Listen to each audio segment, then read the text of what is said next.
I'll take this adherent for the meeting of the Executive Committee held on the 24th of August 2022. Councillor Allison, I see that you're here, as is Councillor Allison. Councillor Brown, I have apologised. Sorry, I thought I'd said your name, Councillor Anderson. My apologies, it's all this new technology. I'm confused. No, thank you very much. Councillor Allison, Councillor Anderson, Councillor Brown, Councillor Carmichael, I have apologies for. Councillor Brogan, I understand that you're present and substituting for Councillor Carmichael. Thank you, I see you're nodding.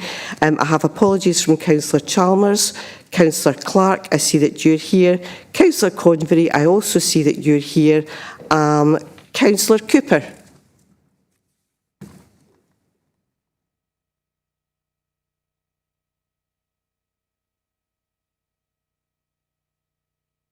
Nothing. I see that Councillor Cooper is participating remotely. Councillor Cowan. Thank you. Councillor Devlin is here. Councillor Fagan is here. Councillor Ferguson Miller.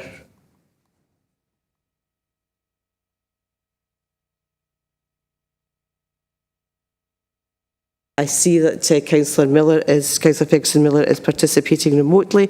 Councillor Hamilton, I see that you're here. Also Councillor Horsham, also Councillor Logan. Councillor Loudon is participating remotely. Councillor MacDonald, I have apologies from Councillor Hugh MacDonald.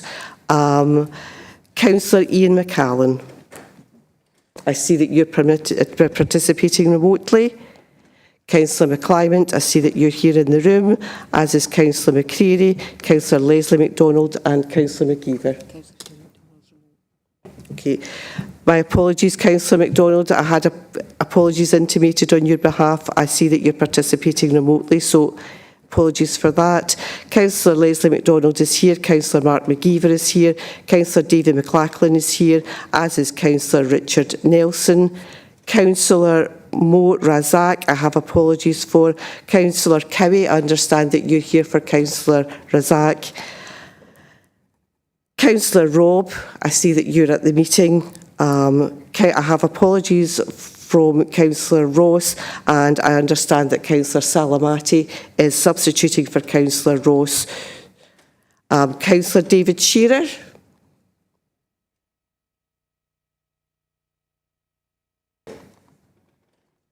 Yes, Councillor David Shearer is participating remotely, and Councillor Walker. Councillor Walker, thank you. And with that, there are a number of officers also in attendance at the meeting, and unless I've missed anybody's name out, with that, Chair, I'll pass back to you for the business of the meeting.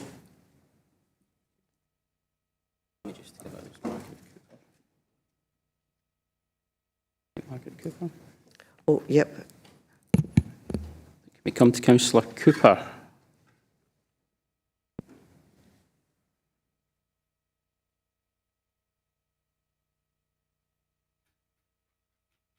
Sorry, I didn't actually see Susan know that I was here.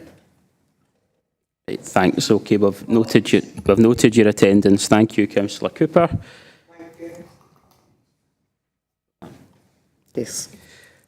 Okay, can I say at the outset, just for later on item 14, an item of urgent business has been intimated which I've agreed to accept on the industrial action that's been taken at present. But we'll come to that at the relevant point in the meeting. Can I begin by asking if there are any declarations of interest? Okay, I have Councillor McClymont.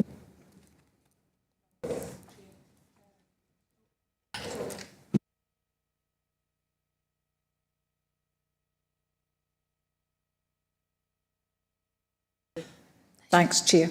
It's item 10, page 217. I know the owners of 21 Cathala Terrace, Canmouth.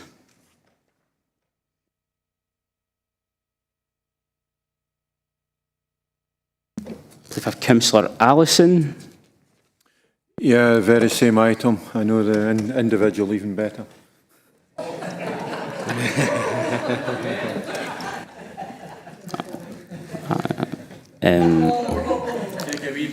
I think we'll ask both councillors to just absent themselves at the relevant point in the meeting. And can I move on now to item 2, which is the minutes of the previous meeting. Can I ask if those minutes are approved as an accurate record of the meeting? I'll move them. I will move them.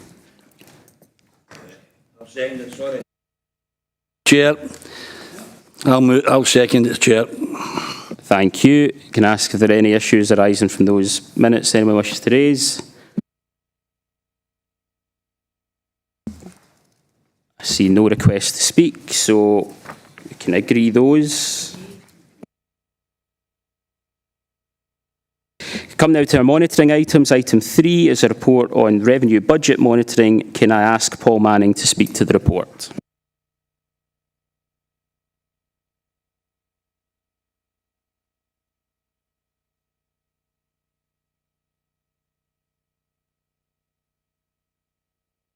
Thanks, Chair.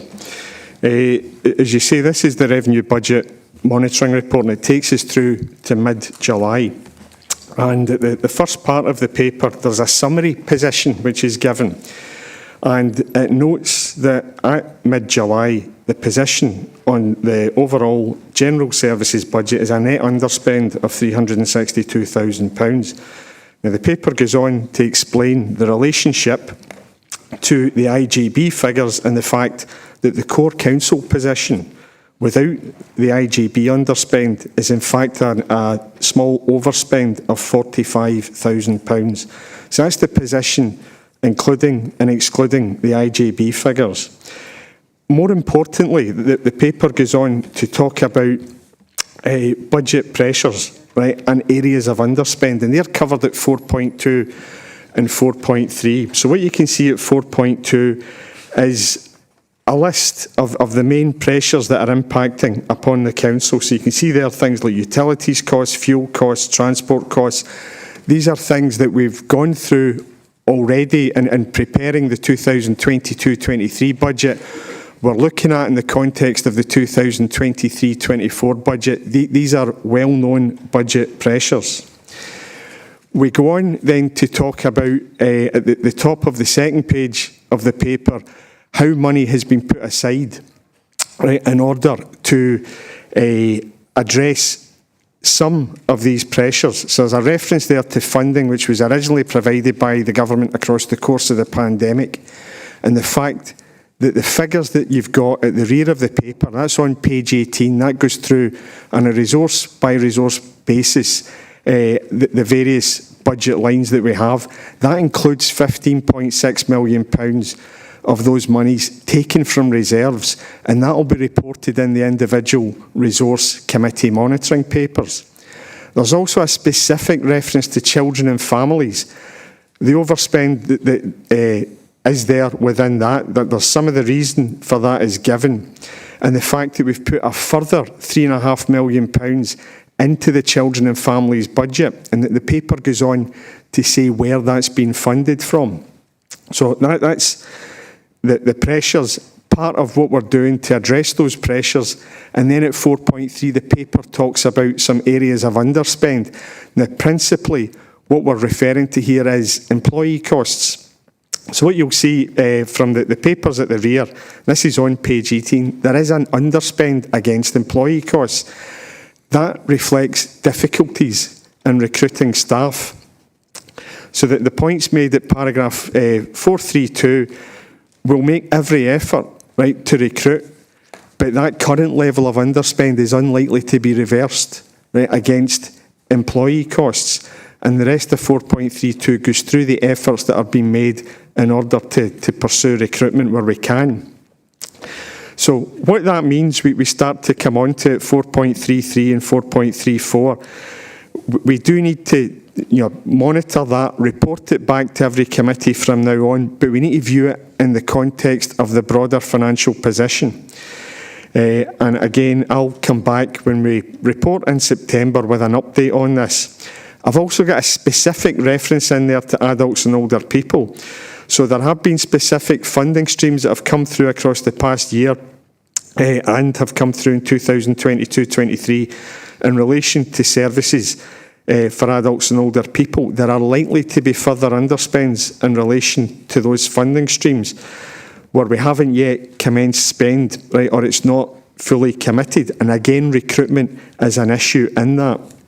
So we've talked about the pressures. We've talked about these areas of underspend. The paper closes out by looking at the housing revenue account position. That's a break-even position against the phased budget at July. So in terms of the recommendations of the paper, Chair, you can see those at 2.1, and it's the position being noted on the general fund account and on the housing revenue account. Thank you. Thanks for that, Paul. Can I ask if there are any questions on the report? I'll come to Councillor Nelson. Thank you, Chair. First of all, just to comment on the recruitment challenges, 4.32, and I stand with our union colleagues, my union colleagues today who are standing on the picket lines across South Lanarkshire and some other councils. We speak about recruitment challenges, but they've been underpaid, and this council has been underfunded for many years now. In my opinion, this is just the tip of the iceberg, and I stand with our colleagues who are standing on the picket line today and hope that they get a fair settlement in the weeks to come, and hopefully in the days to come or hours to come, that happens. Part of my other comment was round about what Paul had said about the costs on children and families. Is that because our fostering service in South Lanarkshire is not attractive for anyone to foster in South Lanarkshire, and is that where the challenges are becoming? Because it seems to be that we always have extreme pressures in that service, and I get that there is exceptional circumstances into residential placements, but I've always said that sometimes I feel as if we are not being attractive enough to try and get people to foster in South Lanarkshire, and I think we should have more of a drive to get that to happen. Thanks. Can I ask Paul to pick that up? And what I might do, Paul, is possibly bring in Suman if he is in the. So you're behind my monitor. So Paul, I'll throw it to you in the first instance. Okay, thanks, Chair. So in terms of children and family services, there is a specific issue that we've seen in this council, but it also applies in other authorities across Scotland since the start of the pandemic. And part of, and again, we've reported this to previous committees, part of the issue would appear to be that the challenges that exist within families became more acute across the course of the pandemic, and it impacted on parental capacity. Now, at that point, it places the council with a role in terms of the decisions that are taken, right, about children's future, right, in the short term and in the longer term. So I'll go to Suman in a second, but those pandemic pressures appeared, and were not unique in this, to have an impact on the level of placement, and that's when you see an impact in this report in terms of cost. One of the things that's exacerbated that is the continuing care legislation, which gives councils a duty until people who are in care are well into their 20s. So if you get an uplift in throughput and in cost through that service and through those placements, that's going to continue for a longer period of time. So that's how the figures work and have worked around this for the past couple of years. But in terms of more detail about the service itself, I would pass to Suman. Thanks, Councillor. Thanks. Richard, I see you're looking to come in again. I'll come to you just now, and then I'll come to Suman Sengupta, if that's all right. Thanks, Chair. Yeah, I totally get that, Paul. My comment really wasn't just as it concerns about the financial implication. It wasn't just about it's making sure we have the right service for the right at the right time. So hopefully, soon it wasn't about, you know, if we need that pot of money to use for families, then that should be used. I don't have any concern with that at all. It's about making it attractive and trying to get people to come in in fostering South Lanarkshire, because I just don't think, and hopefully Suman can come in on that, but that's more my concern, is we need to make it attractive to try and get people to foster in South Lanarkshire, to keep people and children out of external placements. That's my concern. Okay, I'll come to Suman Sengupta just now.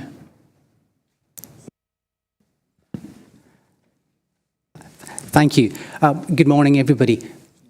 So I would agree with you. I think it's, and again, this isn't unique to South Lanarkshire by any means. Authorities across Scotland have been very thoughtful about how we promote the benefits and value and fulfilment that families who are so inclined can get out of fostering. One of the things that's really important to me, and your question speaks to this, is to not think about fostering in isolation for the range of supports that we provide.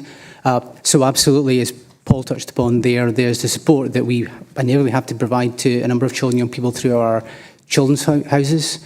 There's the support we provide through care aftercare, and then yes, there's also the wider sets of individuals who are provided either within foster care arrangements, we support into adoption, or indeed some cases kinship care.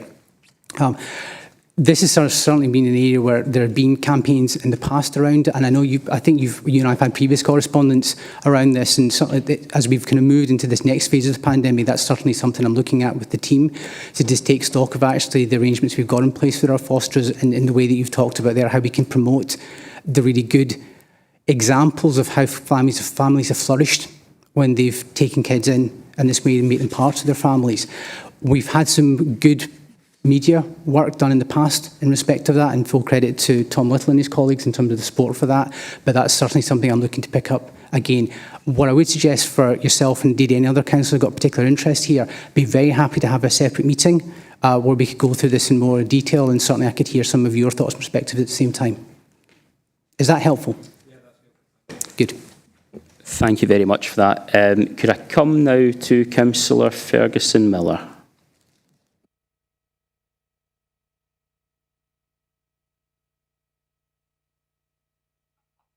Thanks very much, Chair. I've got a couple of questions. One is on page 16, it's 4.21, and it reads that the council's facing exceptional cost increases across a number of areas, and these include contracts such as the PPP. What effect will inflation have on the PPP loan charges? That's one question. I don't know if you're happy that I put across all my questions.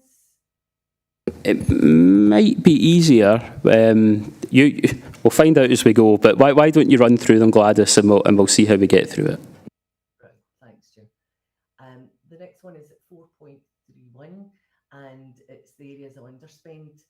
So my first question is how our pay scales compare to other councils, especially in the social work and care roles. My second question, can this 1.5 million underspend be distributed to the lower paid workers? And there was, Chair, in the Labour leaflet during the council elections, one of the pledges is a fair deal for key workers, and I think this would help deliver on that pledge.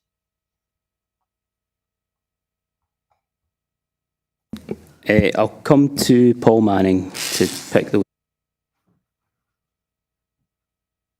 Thanks, Chair. Right, thanks, Councillor Ferguson-Miller.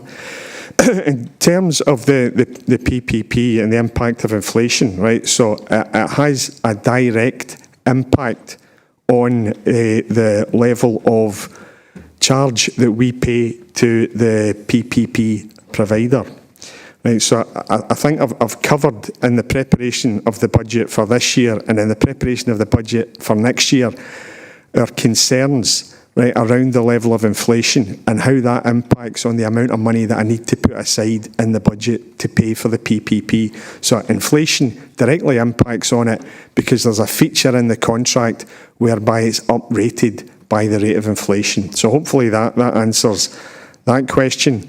In terms of 423 and the point that was being made around the level of underspend against employee costs, the point that's been made there across those 4 paragraphs underneath employee costs at 431, is the fact that you can see an underspend against employee costs at this point in time.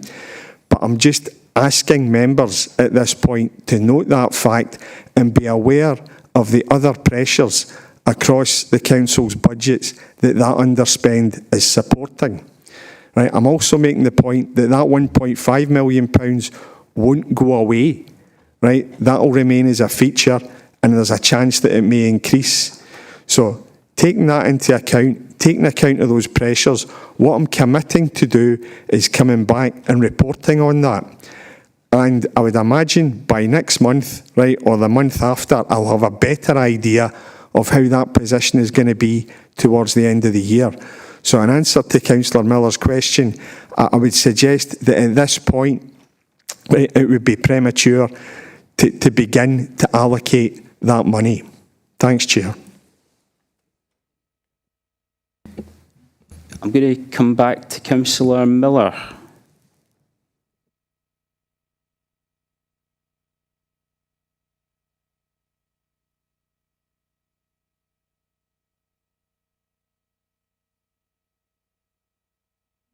Thanks, Chair.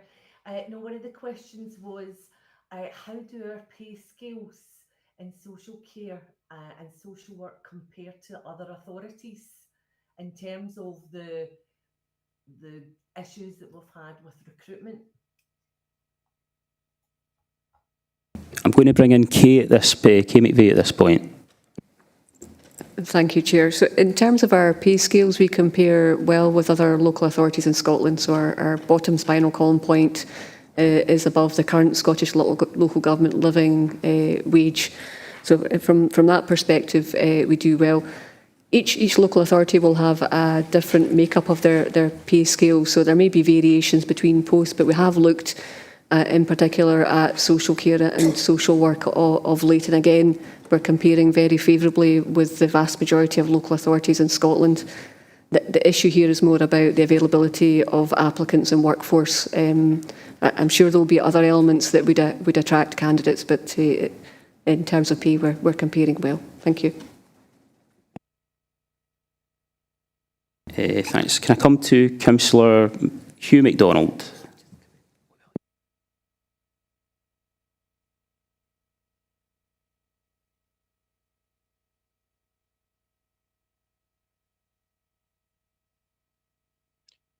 Thanks, Chair. It's just a quick follow-up on recruitment and retention. I'm just interested to know if our staff have participated in the Setting the Bar survey. It was primarily for social workers, looking at caseload levels. That was published in June this year. And I'm wondering if the findings from that have been taken into consideration to support recruitment and retention, because as everybody knows, it's a very competitive market. So I was just wondering if we had actually participated in that and whether or not any of those findings have been taken on board in terms of trying to support our recruitment and retention going forward. Thank you. Thanks. I think I'm assuming Sengupta is going to pick that one up.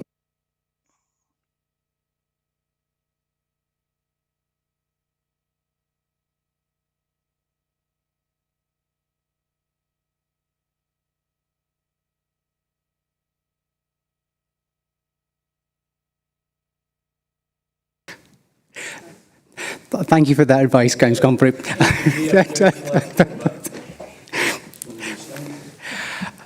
Thank you for the option to answer questions.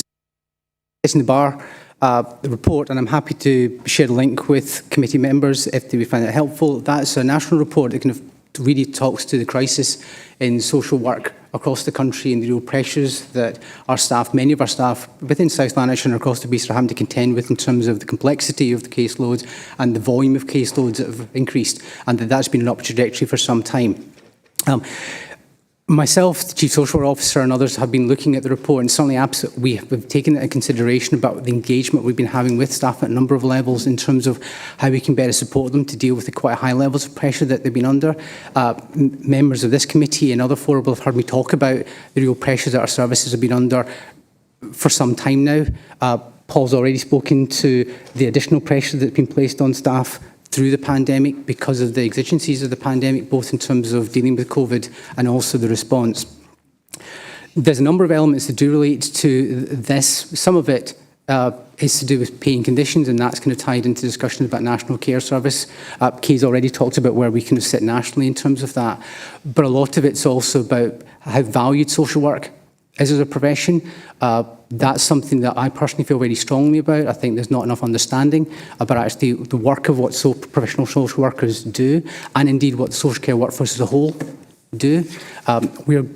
A number of you will be cited on quite a lot of work we've been doing locally in terms of raising the profile of social workers through the media and other opportunities. We've got really, really good teams here, and it's in all our interest to kind of highlight the good work that they do. The other element for me is really important in terms of how we can continue to develop staff and enable them to progress. So we've got a lot of active discussions around how we can do that, and I'm very grateful to our HR colleagues for the support they can provide in that realm. What setting the bar also highlights, though, and it goes back to my earlier point, this is an issue across social work in Scotland, and indeed it kind of mirrors the situations across the 4 nations. There are no easy answers to this. In many ways, the work of a professional social worker today is quite different from what it was 15 years ago. That's been challenging for many of our more established workers. If you ever have the benefit of going out and meeting some of our teams, they will talk to you about actually how the variety of work is quite different from that now. In many ways, that's very stimulating for a lot of them. It allows them to use more of their skills, but let's be under no illusion, it puts a lot of pressure on a lot of staff. I'm particularly excited upon that as we go into what I anticipate will be yet another very hard winter.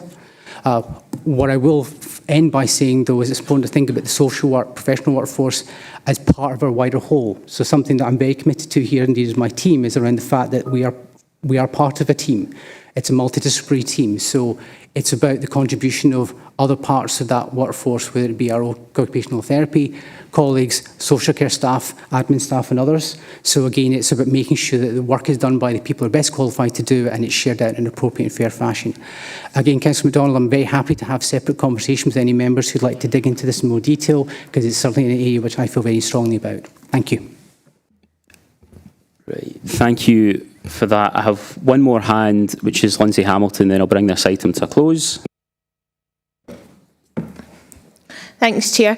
It was just in relation to what Richard Nelson was saying about the fostering adoption service. I've had the privilege of being on the fostering adoption panel for the past 10 years, and it's been a hard but amazing experience, and it's really, you can see the difference now after the pandemic and the amount of disruptions and how hard it's been on foster carers and adoptive parents and stuff like that. But I actually think that it would be really useful. I know that you said about having a meeting and MD can be involved, but I actually think it would be really useful if there could be a briefing session on the foster and adoption service and what it does, because I don't think it gets enough recognition, and in social work it's quite not easy. I don't, because it's but we often go on about older people and stuff like that, because that's where the most pressure is. But actually the foster and adoption service do an absolute amazing job, and I think it would be really useful if Jan and the team could come down and speak to us about that,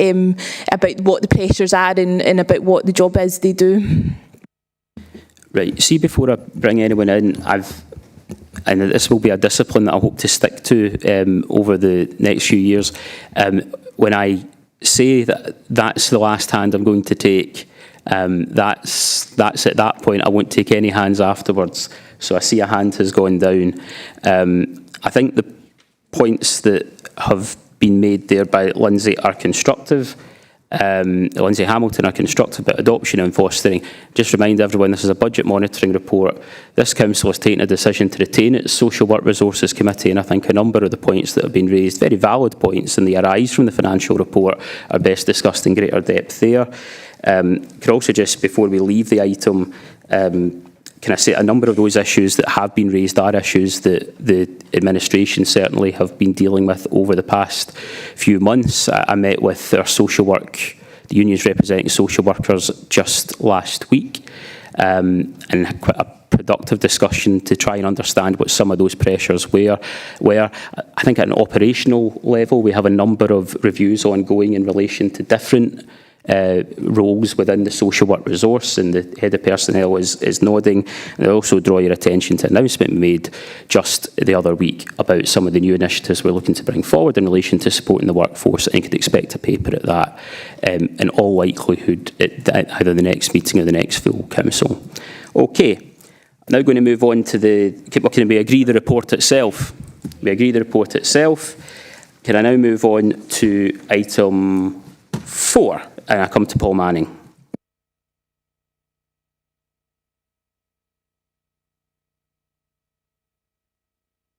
Right, thanks, Chair. So this is the capital monitoring report. It covers the same period, which is up to mid-July. So the paper talks about what our programme is, right, and the adjustments that we're asking for permission to make to it. So the last time we reported, we had a capital programme of £99.5 million. What's in here is a revised programme of just over 98. And now you can see the proposed adjustments on page 24 of the papers. The big one that's in there is at the foot of the page, and it's about the replacement social work system. So what we're looking to do is to move £1.5 million from 2022-23 into next year's programme. This is still going to deliver within the same timescales. This is about the phasing of when payments will take place. So the money isn't going to be spent this year, it'll be spent next year. So I'm looking to move that over. In a similar vein, at the foot of that first page of the paper, it does make the point that I do still have included within the programme budget for 3 projects: Clyde Bridge, Larkhall Leisure Centre, and also the match funding for what comes out of the Levelling Up Fund bids. Now, whether those things spend this year remains to be seen, and we'll review that position through these reports moving forwards. So the second page of the paper covers the spend that's taking place to date. Just need to bear in mind it is still early in the year, but we have spent roughly what we would have expected to spend at this point, and you can see that at 4.4. Section 5 covers the housing programme. The thing that's noteworthy in there is an increase to the capital programme of £7.3 million, and that's about expenditure in new build homes at Whittleburn. So that's a significant addition to the programme, and it gives the revised figure that's down there. So in terms of recommendations, Chair, looking for noting of the position on the programme and approval of those adjustments that you can see in the appendix. Thank you. Okay, thanks for that report. Can I ask if there are any questions on the report? I see that we have Councillor Clark. I'll come to Councillor Clark. Thank you, Chair. In relation to 4.2 on page 21, are we able to get more clarity on when we should expect to find out the actual expected spend on the projects mentioned? You might guess Larkhall Leisure Centre is of particular interest to me and my constituents. Just Paul Manning to pick that up. Okay, in terms of the general issue, which is an update on when this is likely to be spent, I'll come back to this committee through each of these reports and give an update as best I can. I can't comment directly on Larkhall. I don't know if David's got anything he can add at this point. David, do you want to pick that up? Thank you, Chair. With Larkhall Leisure Centre, there's some detailed design work still going on just now, and some costing that will be associated with that. And then once that is complete, we'll have a greater understanding of the actual full cost of the centre. Okay. Right. Okay. I don't see any other hands, so I'll bring this item to a close. Can I ask that we agree the report? Agreed. We are agreed. Can I come now to item 5, which is additional funding from the Scottish Government and other external sources. Back to Paul Manning. Okay, thanks, Chair. So this is hopefully fairly straightforward. This is about additional funding, and you can see it at Appendix 1. And it's capital funding. It's £2.9 million. It's in the current year. And it's Energy Efficient Scotland funding for area-based schemes. So again, in terms of the recommendations, Chair, we're just looking for noting of receipt of that money. Thank you. Thank you. Can I ask if there are any questions on that item? I don't see any hands. Sorry, I have Councillor Cooper. Can I come to Councillor Cooper?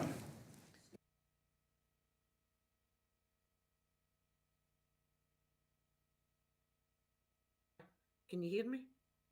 Yes, we can. Thank you. Paul, can I ask how that money will be dispersed? Are there projects lined up for that, or is it something that people can apply into? I think I'm going to pass that one to Danny Lowe at Housing. Danny? Thanks, Councillor Cooper. It's there to support owner-occupiers in the delivery of the Council's capital programmes. So we have got a number of projects that we are taking forward, and this helps to support the owners in terms of their contributions towards the cost of the works. So it is allocated rather than being an apply and getting an approval. So it's got to be linked to the Council's capital works programmes. Thanks. Okay, thank you. Okay, thank you. I don't see any other hands, so can I ask that we agree the report? We are agreed. Can I come now to item 6, which is South Lanarkshire Council's respond to a pre-budget scrutiny call for views, and I'm returning to Paul Manning, who I think is doing a bit of a marathon today. Paul. Right, thanks, Chair. So this paper presents the Council's response to the call for views, and this is the one that was issued by the Finance and Public Administration Committee of the Parliament, and this is part of the pre-budget scrutiny process. So the first part of the paper, under background, goes through what this is and why it's done. The intention is that parliamentary committees use these pre-budget reports to influence the formulation of spending proposals. And what has to happen is that the Parliamentary Committee has to publish the pre-budget reports at least 6 weeks prior to the Scottish Budget. So the paper goes on to talk about what some of the timescales may be around these things. So there was a call for views issued towards the end of June. What the Parliament have said, or what the committee said, is that it's particularly interested in views on how the rising cost of living will impact on the Scottish Budget next year, and whether the Scottish Government's proposals for reforming public services will deliver the efficiencies expected. So those are their upfront stated areas of interest. On the second page of the paper, you can see that the committee's asked for views on 8 questions. So those are numbered at 4.2. So you can get an idea of those there. Are they the right priorities? Referencing the fact that income taxes have grown more slowly in Scotland than the rest of the UK, and how that can be addressed. How should the government respond to inflationary pressures? At 4, key areas of reform were identified in the spending review. So the question's been asked about how the government should approach those areas. 5 picks up efficiency savings. 6 looks at the impact and delivery of the National Performance Framework. Net zero targets are referenced at 7, and at 8 there's a reference to the Scottish Government's commitment to fiscal transparency and how we best ensure that spending in the budget for next year is properly identified and tracked. So we've included as an appendix, it's Appendix 1, the Council's response in full, and I'll come back in a second to how that's made. At the foot of that second page, there's a general point being made around the fact that financial pressure impacts on the Council's ability to deliver, and that counts against national priorities. It counts against things like child poverty targets, and there's also a reference at the top of that third page about a real risk of endangering local authorities' ability to deliver on legislative obligations. At 4.5, there are a number of points drawn out from the submission for your attention. And again, I'll go through those in the bullets at 4.5. We make reference to the real terms reduction in Council's budgets since 2013-14. The second bullet point talks about the impact of inflation and the fact that that's already having a significant and damaging impact on Council services. We talk about how we would want to see inflation recognised and funding settlements for local government, and again, the extension of that to include the impact and pay awards for workforces. It talks about the impact on national outcomes. It also talks in the bullet point towards the bottom about the fact that this is not just an impact in terms of the current economic position on the council as an organisation. More importantly, it's about how it affects our residents and how it impacts on the council's ability to provide assistance and support to those who are struggling.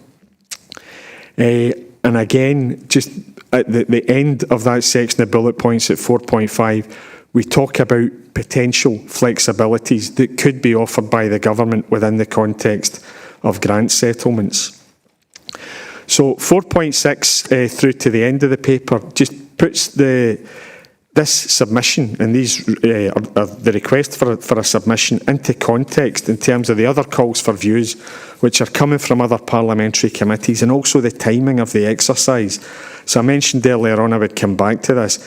It's pitching the Scottish budget at the beginning of December, and it's trying to relate that in terms of when a parliamentary committee report is likely to be published.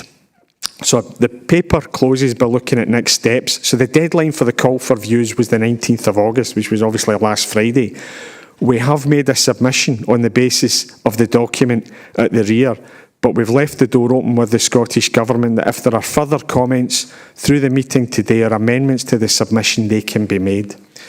So in terms of recommendations, Chair, those are obviously at 2.1, that response to the call for views be approved and that any comments be forwarded to the Scottish Parliament coming from the Executive Committee day that are made in addition to that submission. Thank you, Chair. Okay, thank you for that report. Paul, are there any questions on this item or points on this item? I see there's a few coming through. Okay, can I come to Councillor Brown in the first instance? Councillor Brown. Thanks very much, Chair. This is a very important report, and of course it underlies some of the comments that are going to be later on the staff dispute and the national strike action at the moment. But I'd like to, if I may, to draw a couple of points out and then ask a couple of supplementary points. First of all, I mean, the background to this is really the fact that council funding comes only 15% or thereabouts from council sources in terms of the actual council tax. Now, that must have implications in terms of how the funding balance is made up and the effects on inflation.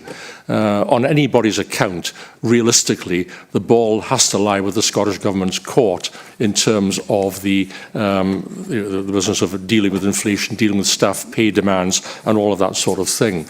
And I wonder if we can actually just elaborate a little bit. The flat settlement that we got from the last budget review arrangement, I mean, manifestly becomes even more difficult the more that inflation rises and the more we get into these industrial dispute situations. As a matter of fact, I think the 10% that's referred to in the document at various points is now not 10% at all. There's been subsequent figures that have talked about inflation rates of up to, I think, to 18% or thereabouts. I wonder if that should be reflected in further comments that we make on it. So in short, I'd like to suggest that any further comments we make should re-emphasise the point that only a small percentage of the council's funding comes from our own controlled sources, that the Scottish Government has really got to step up to the plate and meet the issue beyond that, and that the inflation rate since this paper is written, the projections have become even worse than what they were at the time that it began, and that makes the position even worse. Flexibility will be helpful, the PFI things will be helpful, all of that will be helpful, but frankly, without a bigger council settlement, it's very difficult to see how councils can get through this particular situation. It does, of course, make the point that funding has reduced over a period by 4.2% since 2013-14 against an increase in the Scottish Government's budget. And that's something which I think we should be emphasising as well as we do in the paper. Thanks very much, Chair. Okay, I'm conscious there, Councillor Brown, you said you might have some follow-ups. I will say at the outset, I think it's a very good response that's been drafted that very forcefully makes a number of the points that the local government as a whole would seek to make. But can I ask Paul to come back to that? Oh, listen, thanks, Chair, and obviously through the Chair, obviously, as we conclude today's discussion, we'll take into account further comments. One point around inflation, right, and there is a moving picture on this, right, and we obviously wrote the paper at a point in time. One point I would make is around the breadth of figures that exist currently for inflation, and that's a position that I've not really seen, right. It's exacerbated by the current context. So you just need to remember there's CPI, which is, I think, just above 10% at the moment. RPI is, I think, just above 12.5%. I think 12.6% was the last figure that was quoted. Right, and then there are projections moving forward, and they cover a range, right, and they'll cover both CPI and RPI. So we just need to be conscious of what we reference, right, and what we reference in this submission. Thanks, Councillor Brown. Councillor Brown. Picture, as Paul rightly says, and I think that we should be just really emphasising at the point the position, as if anything, has got worse since the paper was made. It's unpredictable in the future, but these are unprecedented levels we're dealing with, and however you tackle it, it's got to be dealt with on a national basis, really, hasn't it? Right, okay, I think we can note that. Can I come to Councillor McClymont? Thanks, Chair. It was just to say that it's an excellent response to the government. I'm just wondering, what feedback do we get once you respond to them? Do they ever feedback on what they think what we've said? Is there anything? Is it a two-way street? Paul, do you want to pick that up? Yeah, well, happy to pick that up, Chair. In terms of responses back, there's a reference in there to a report that's published, right, and they'll also publish in full consultation responses received. So you can see what everybody said, and then you'll get this report which distills what the committees believed and taken, right, from the submissions that they've received. On another point, I suppose what we may be asked to do is to go and present evidence at the parliamentary committee, right, if one of us are lucky enough to be selected to do that. That's maybe what happens, and you'll get more direct feedback that way, Councillor. Okay, thank you. Can I come to Councillor Allison? Thank you, Chair. One of the things I don't like is the words, "I would like to welcome this report," but it's something that I'm going to do today, because I don't think in all my terms within the Council I have seen such a open, clear and well-directed comments and perhaps what is a very difficult time. I agree a great deal with what Councillor Brown has said regarding looking for the way forward. At this time, we have, over the last few years, seen a 4% reduction, according to these papers, in real terms in our funding, whereas the funding available to the Scottish Government rose by the same amount. I think the reason that we have got people outside on picket lines today is because of lack of support from central government through local government, our constituents. And I think we need to be slightly stronger still in the paper in identifying how we address these challenges. We cannot target climate change. We cannot target poverty. We cannot target the education deficit for poorer families with a flat budget going forward. It needs to be increasing and increasing in real terms. The only increase we can see in funding through these papers is the Levelling Up Fund, which is, I am led to believe, approaching 300% higher than the EU funds that preceded them. That was a figure that was reported to Community and Enterprise. So I would congratulate you on the paper, but I would ask you just to strengthen the areas of what is needed so that we can start to challenge some of the targets that we have. It can't be done in fresh air. Thanks. I wonder if... I don't actually see any other hands. Sorry, there was another hand there. I think it's been withdrawn. Right. Well, Paul, do you want to kind of pick this up, and then I'll bring this to hopefully to a conclusion. Paul. No, listen, I take the point that Councillor Allison is making, And Chair, through yourself, what I'd probably look to do is to get together maybe a short half page, given an update based on the comments received this morning that could go to the Parliamentary Committee just as an addendum to our submission. Right, okay. Can I suggest that would be a summary of a discussion and comments made in the committee. See, in terms of the actual report itself, can I ask that we agree the report and the submission, the report in itself, and the understanding that Paul's going to give a summary of a discussion that's taken place today? Is that agreed? Right, okay. And if we are agreed, can I now come to item 7? Paul, back to Paul Manning. This is the Local Child Poverty Action Report. Paul. Thanks, Chair. So this is, in terms of the purpose, we're looking to update the committee on the local work to address child poverty and to seek approval for the Local Child Poverty Action Report, which you've got to the rear of this document in your pack. So the paper, again, just kicks off with the obligation on the Council, and we do this jointly with the NHS to produce this paper.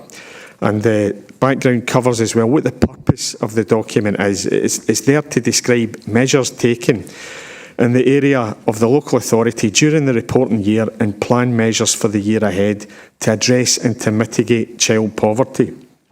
And then it talks about, and this is a theme in the report, these are organised around 3 drivers: cost of living, income from benefits and income from employment. And I'll come back to that in a second.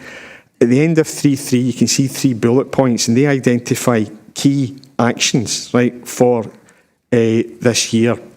So we talk about a model of routine inquiry used by colleagues in the NHS, addressing the increase in household costs, and an integrated approach to parental employability. So these are 3 things that look to try and address these 3 drivers.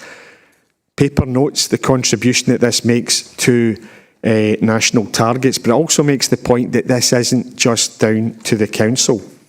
So it's not entirely within the control even of local partners, given some of the primary drivers of poverty which relate to the wider economy and which we can't necessarily easily influence. Also in that opening section, the cost of living crisis and the impact of that gets referenced. We pick up at 3.5 some of the feedback that we've had on our report, which was overwhelmingly positive for the reports for 1920 and 2021. And actually the Improvement Service have come back through feedback sessions with other councils and with ourselves that they're continuing to direct other councils towards our reports as examples of good practice. So the next section starts to lead us on to what's in our plan in the current year. And again, it comes back to these drivers of child poverty targets. So this, at the foot of that second page, is a Scottish Government diagram, and it's reflected as themes within the plan. The drivers of the child poverty targets: income from social security and benefits in kind, income from employment, and cost of living. And the point's made at 4.2 that of those 3 drivers, maximising income from benefits and measures to improve the costs of living are vital to mitigate financial hardship. However, in themselves, they will not, right, there's a word missing there actually, which is not, they won't lift households out of poverty in a sustainable way. And the point of that paragraph is that employment is the thing that can do that. So 4.2 focuses on employment and focuses on things like fair work principles. So this is reflected in that action, in the plan itself at the rear. There is a point made that the most recent unemployment claimant figures for South Lanarkshire at June were just over 6,660 claimants. That's the lowest figure, not just since the start of the pandemic, but it's historically low. So we're also aware, and this has been reflected in other reports that I've brought to you today, of the significant labour shortages across a range of sectors, including roles within the council and the wider public sector. So there's an opportunity to address this employment issue and to make greater inroads into this poverty target than before. So we're attuned to that, and the employability content within the report looks to that as well. The paper also looks at the end of section 4 at what's been achieved. So you can see the movement in child poverty targets across that period from the middle of the last decade to the end in the turn of the new decade, and the impact that that's had. Now, that represents a decent picture in terms of the comparison to other local authorities. So the point's made there that 1,180 children fewer are living in poverty locally, right? And that represents the largest in terms of decreased number of children in any authority. But within the document, it obviously makes the point, particularly against the current climate, that there is much more work to be done. So the remainder of the paper looks forward to the plan that you can see at the rear, and it also picks up action plans in relation to last year and actions in relation to the coming year, which are brought out and summarised in appendices at the rear of the document. Particular things are then picked up at the end of section 5. So the cost of living crisis is going to have an impact on all families within South Lanarkshire, particularly those who are already struggling on local incomes.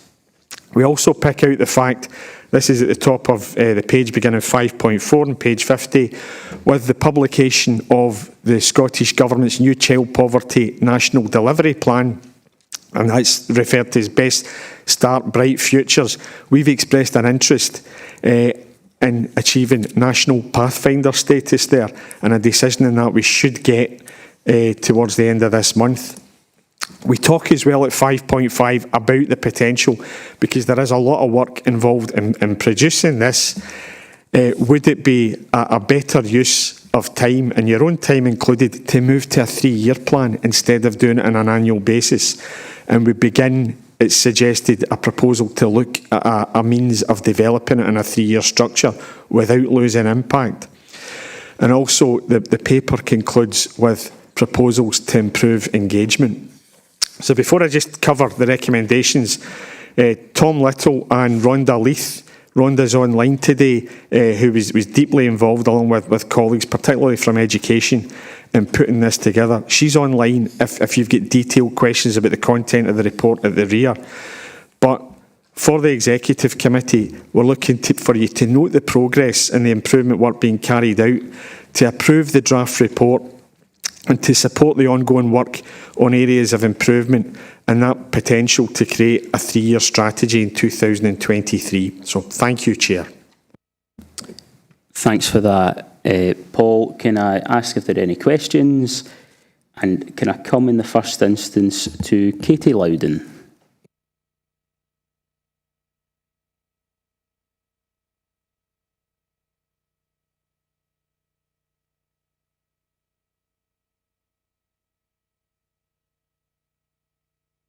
Hi, thank you very much, Chair, and good morning, everybody.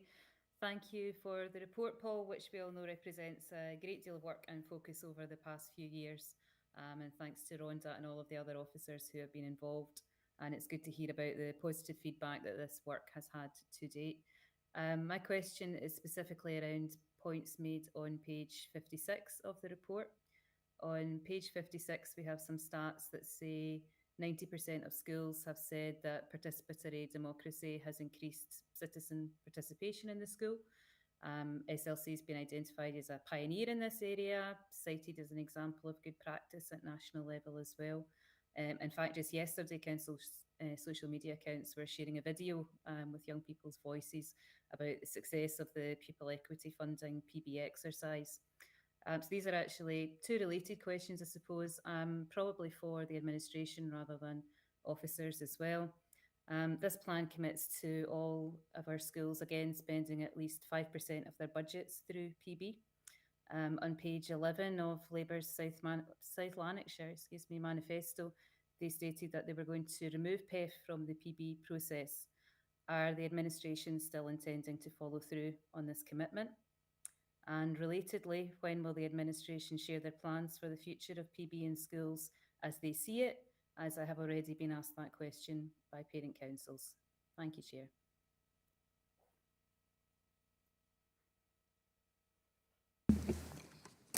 Well, I think I'll just pick up the political point.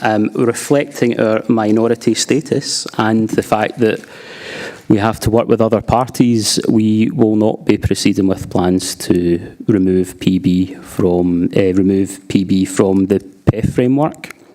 In fact, just answer the question directly. And you can see that reflected in the documents today. I think we've said also that we will meet all the requirements placed on us in terms of participatory budgeting, and we will be revealing a detailed programme shortly. Can I come now to Councillor Nelson? Thank you, Chair. Firstly, I agree with the recommendations at number 3. The only thing I would feel a wee bit more comfortable with if we could get annually updates brought forward to the Executive Committee. How that would look, I don't know, but I'd probably feel a wee bit more comfortable if that was in there. Just a couple of questions. At 3.2, when you mention extending the model of routine inquiry, most of us will not understand what that routine inquiry is.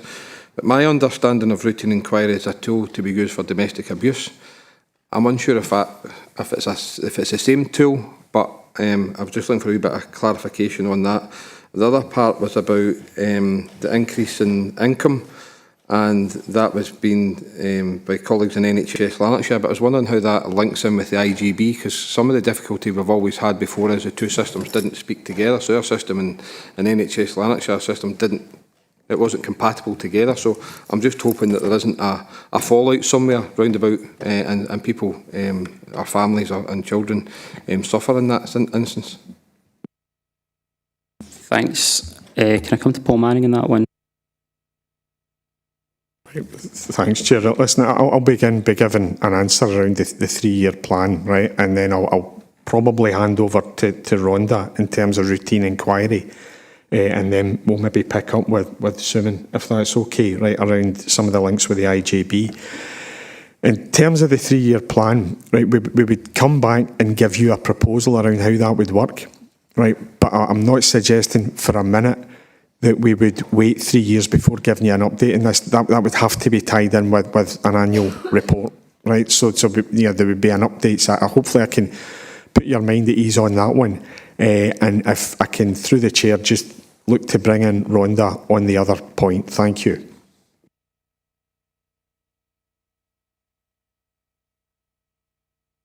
Rhonda, do you want to pick this up, please? Thanks very much, Chair. Yes, it's a similar approach in terms of routine inquiry to the domestic violence, domestic abuse approach.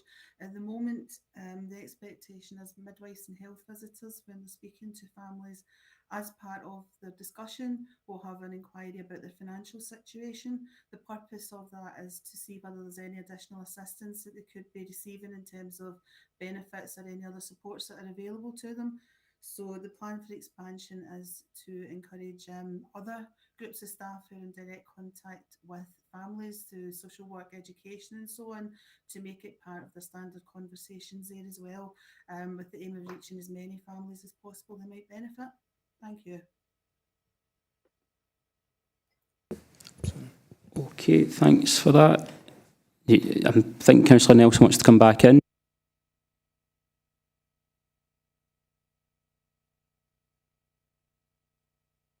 Sorry, Chair. Yeah, it was just about the IGB and how that compatible goes together. So it was interesting to hear that would be for the health visiting team within our localities to pick that up. But how does that relate to the IGB? My concern is that there's something missing from linking in between the council.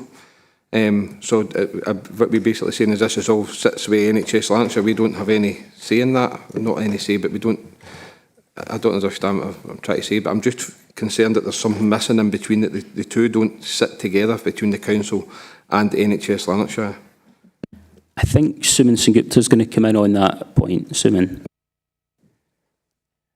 So, thank you. So I'm always very conscious of making sure that people don't fall through the cracks because of gaps in our systems. In fact, we have different things to talk to, which aren't necessarily great at talking to. And there are a number of examples that we can point to in the past. This will probably come back to haunt me. Essentially, I'm the glue. So if you think about it, I'm here as an executive director of this council with responsibility for social resources, and I'm also the exec lead, part alongside council CMT for this agenda within the authority. I'm also an exec director for NHS Lanarkshire and obviously the chief officer for the IGB. So I have a responsibility with my team to make sure this all hangs together. And within the staff working within the HSCP to ensure that we've got good information sharing in respect of this. So as you've seen within the action plan, it points to a whole range of work that's undertaken by authority staff, by NHS staff, whether they be employed as part of the HSCP arrangements or indeed within our acute sector. I'm not going to be complacent about it. It's the kind of thing that does crop up every so often, but one of the things I'm really keen on is the wider team involved in this, regardless who their employers happen to be, understand that this is a common agenda with a common set of outcomes working to the common good for individuals who are in quite a high level of distress at this point, and it's incumbent on all of us to make sure we're working in a joined up fashion. Okay, thanks for that. Can I now come to Councillor Robert Brown? Paul mentioned the three drivers, and I think that's extremely important analysis. But I wanted to focus on the employment end of the thing, because we have the, I suppose, good news to a degree of the low unemployment figures. That has got bad implications in terms of the staff shortages we've suffered across the board. But it seems to me there's a big opportunity there in terms of groups left out of the labour market, you know, those furthest away, single parents, perhaps those with disabilities, to try and actually take advantage of this particular situation to take that agenda forward. Now, it was touched on, I think, in what was said earlier on. That's fair enough. I'd like to have a bit more flavour about that. And I wonder, indeed, if it's something on which we should be trying to draw together various strands, perhaps bring a report back to committee in due course on that as well. Because it's a big agenda, there's potential to do lots of good things here, and I think it's going to be, in a sense, a one-off opportunity to do that. Thanks very much, Chair. I'm going to ask Kate McVeigh to pick that up.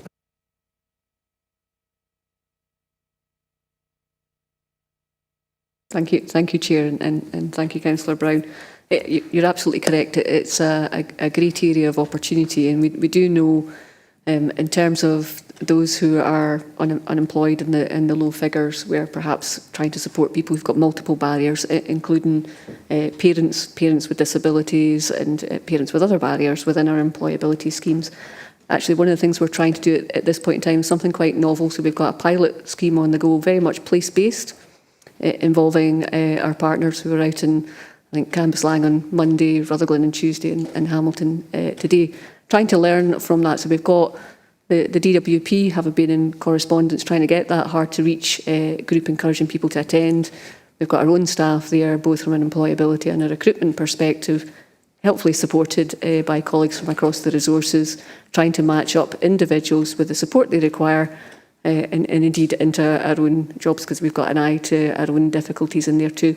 We're going to assess those pilots and come back absolutely with some firm proposals round about what we do there.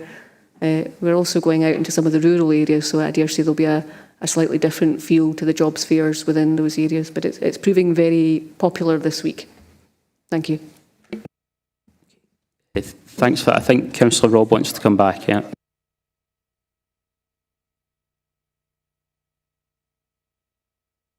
That's better. Thank you very much. I very much welcome that. I think it's a very positive development. But I think, as we all know, there are additional supports that need to be put in place. I mean, just to take a small example, single parents who've got school commitments and things like this, childcare arrangements around it, don't necessarily fit the normal working hours. There are things we can do both to advertise up front, more flexible arrangements and things like that, not just in the council sector, but beyond that as well.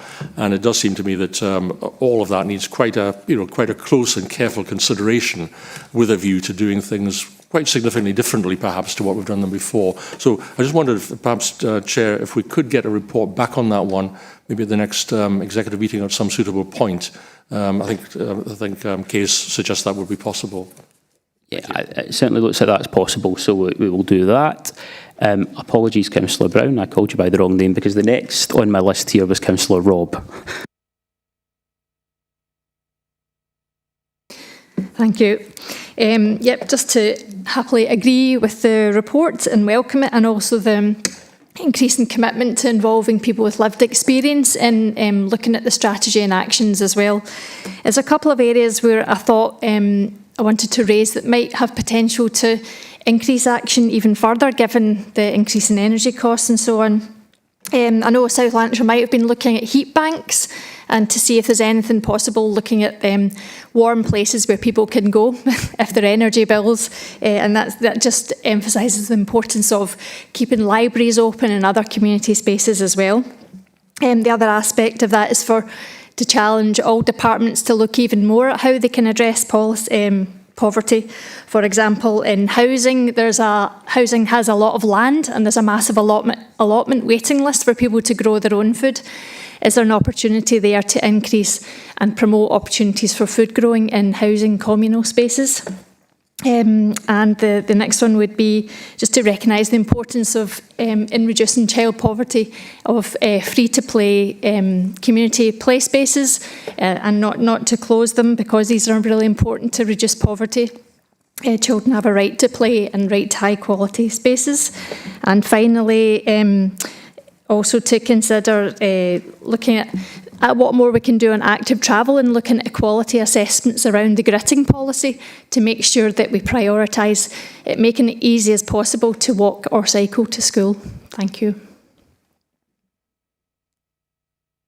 Okay, thanks for that. I think I'm going to come back to Paul, but I'd imagine there might be some others in the CMT that want to assist. And if I could maybe just, before I do, and maybe to give them time to work out who would be the best person to do it, so if I could maybe pick up the issue of play, that's certainly something that on an ongoing basis the administration have been looking at and looking at developing some sort of strategy that sits around it, and not just the physical spaces, but to look at that in the round. But can I revert to Paul at this point? Okay, listen, thanks, Chair. And Councillor Robb's ideas, right? You know, I'm taking them to be in addition to what's included in the plan just now, given Councillor Robb's gone through that. So I don't think there's any point in bringing Rhonda in on these things at this point in time. If we go through them in order, the idea around warm banks is one that's been suggested through a number of different forums. I don't have anything at this point that I can tell you about that, and I'm not sure that any of the other directors do at this point in time. In terms of land and allotments, there have been initiatives across the past couple of years to try and promote that and get new allotment spaces. I'd maybe hand over to David, just from the point of view of giving a wee bit of background to that. David? Yeah, thanks very much, and for you, Chair. Thank you. Yes, we're looking at across the capacity allotments at the moment, and we've got a paper coming to the Climate Change and Sustainability Committee at the end of August, which talks about increasing the allotment spaces specifically in Hamilton, but also gives an update on where we are across South Lanarkshire allotments. Thanks.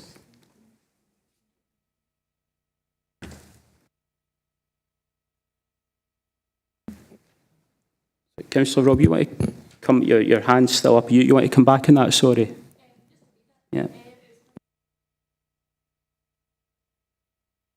Hang on a wee sec. We're having a wee technical issue with this new system, so hang on. I think that should be you now. Yeah, sorry. Yeah, it was particularly on housing to see if there's. I believe there's no estates policy in it on promotion of food growing. So just to see if there was opportunities there. I know people can apply to grow food in their areas and consultation will be done, but I think there's possibly more proactive work that could be done there. Danny, do you want to pick that one up?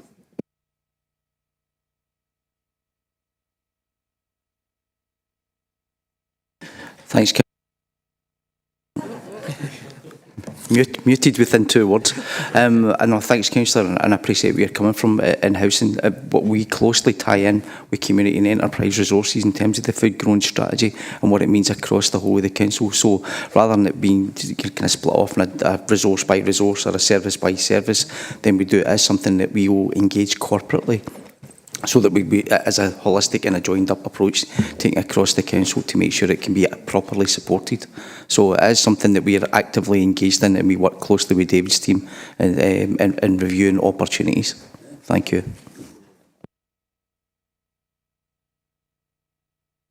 Okay, can I come to Councillor Logan?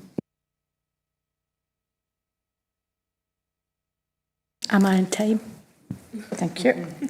I agree entirely with everything that's been said this morning, and I think it's already been touched on actually about the 3 years, report. I think that's correct. I think we should, look to the future.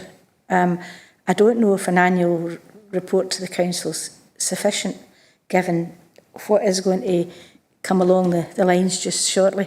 I think we're going to be heading into unprecedented times, and times that will be worrying for a lot of people, because sometimes I believe, some types of poverty are very easily noticed and seen, but you've also got, and I was reading about this just last week, and it was called people in the new poverty strata or something like that, where you could have 2 people working who want to, send their children to, say, dancing classes, swimming, whatever they want to do, and they're finding it increasingly difficult. They might just be above the threshold, so to pay their full rent or their mortgages, all that type of thing. So there's a sort of level that's hidden somewhere. So that might be coming along that right at the minute we're not discussing, but we might need to discuss. And also, what I would really like to hear about, and whether it's, I'm not asking that people have to come to other meetings and burden people, but I'm always anxious to know about pilot schemes and who's saying what and who's doing what, and what council officers is out speaking to who and what and all the rest of it. And are we getting a good selection of people to speak to? Who are we speaking to?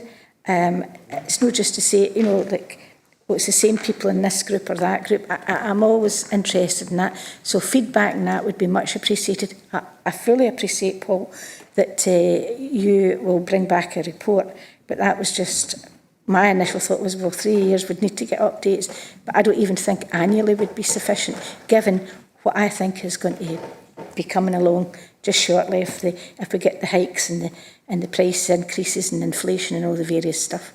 And I think we've also to keep our eye on, as I just said, the next tier, if that's the right word to use, of people who may or may not find themselves struggling, that wouldn't have been struggling, say, 5 years ago. Thank you. Okay, Paul, can I ask you to pick that up, and then I'm going to come to David Shearer, and if anyone else wishes to come in, can I ask you to raise your hand now, because I'll not take any more points afterwards. Okay, thanks, Chair. So, again, I absolutely hearing what Councillor Logan's saying, and I appreciate your point around the 3-year plan. Probably one thing just to mention is this isn't the only place where this information or these actions exist and where they're monitored. So remember, these are things that are going to appear right the way across the council plan and in resource plans as well. So you do get that monitoring through that route. The point of this is that it all gets brought together in relation to child poverty in the one place, right? And I fully appreciate, I think there's a piece of engagement, given the importance of this, that we need to do with yourselves about what the appropriate format is moving forward, because it's obviously valued greatly by members. See, in terms of your point, Councillor Logan, around community engagement, I'd probably look to bring in Rhonda, because this is absolutely Rhonda's specialism, right? And she can just give a wee bit of background about how we try and make sure that as many voices as possible are heard. Thank you. Okay, Rhonda, can I pass to you?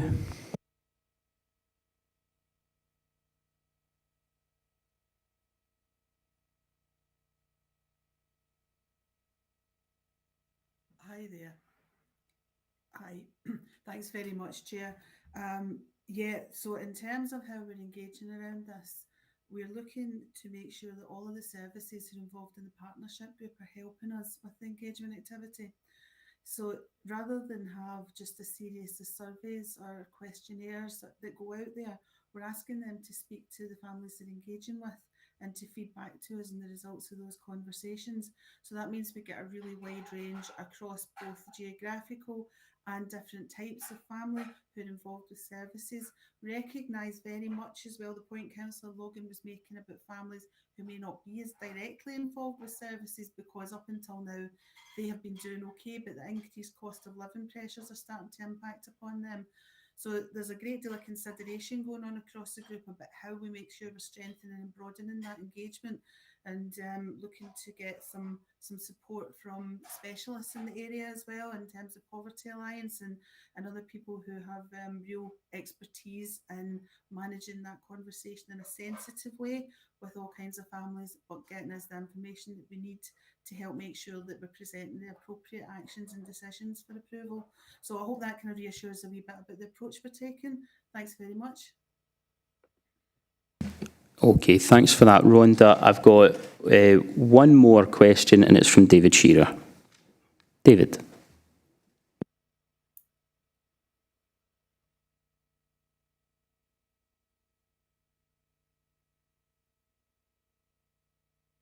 Thank you, Chair. More of a statement than a question. I welcome the progress that's been made so far, and yeah, there is a lot more to be done. I also welcome the recognition that employment is the best way out of child poverty. What I would say is we are in situations at the moment where you have, and I hate this term, working poor. If you are working, you should not be poor. You should be paid an adequate wage for the work that you do.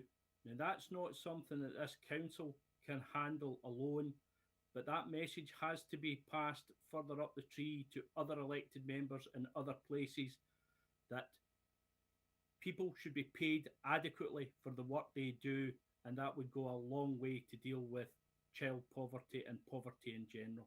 Thank you, Chair. Thank you, David. I think that's a point of consensus that we can conclude on. Can I move the report? I think I have a seconder from Councillor Convery, and we can agree the report. Okay. Can I now come to item 8, which is the resource plans, and then I think it might be prudent to take a short break. So, Tom, can I ask you to pick up this, Tom Little, to pick up this item? Thanks, Chair. This is a relatively short report, so I won't detain you too long from your break. It brings before you the draft resource plans for 22-23. Now, the first versions of these drafts were produced earlier this year, but following the council election and the subsequent approval of the new council plan for 22 to 27, the plans were reviewed and updated so it could take into account the new priorities and outcomes that had been agreed by the council. So this is the first opportunity to bring these resource plans to you as a pack, and if you approve them, they'll go on to their relevant resource committees in the coming cycle of committees. So going back to my own report here, section 4 outlines the process that was undertaken and highlights how each resource identified up to about 10 key areas of focus. And these are shown on table 1 in the report. That's page 118 of your papers. Now, you won't be surprised to see some recurring themes here, including COVID-19 response, climate change, and tackling inequalities. They feature prominently in that list there. Section 5 then goes on to note how resources use the 6 new Connect outcomes to generate their own resource outcomes. And these are, as usual for reporting purposes, supported by a range of actions and performance measures. And there's an additional set, as previous examples have had, of additional actions and measures that are developed under the additional theme, which is delivering the plan and achieving best value. So table 2, still on page 119 of your papers, shows the number of measures, performance measures, that have been adopted for each resource plan, but also the number that will be taken from that and reported against Connect. So you'll see that in the table there, and it shows 234 measures in total across the resource plans, and of those we're proposing to use 69 for reporting against Connect. So what I'm asking committee to do is to approve this pack of resource plans and to agree that we take them to the next available resource committees where they'll be noted, and then they will be monitored thereafter by those resource committees at, as usual, Q2 and Q4. Happy to take any questions. Okay, thanks for that, Tom. Before I start taking questions, there's quite a few on this.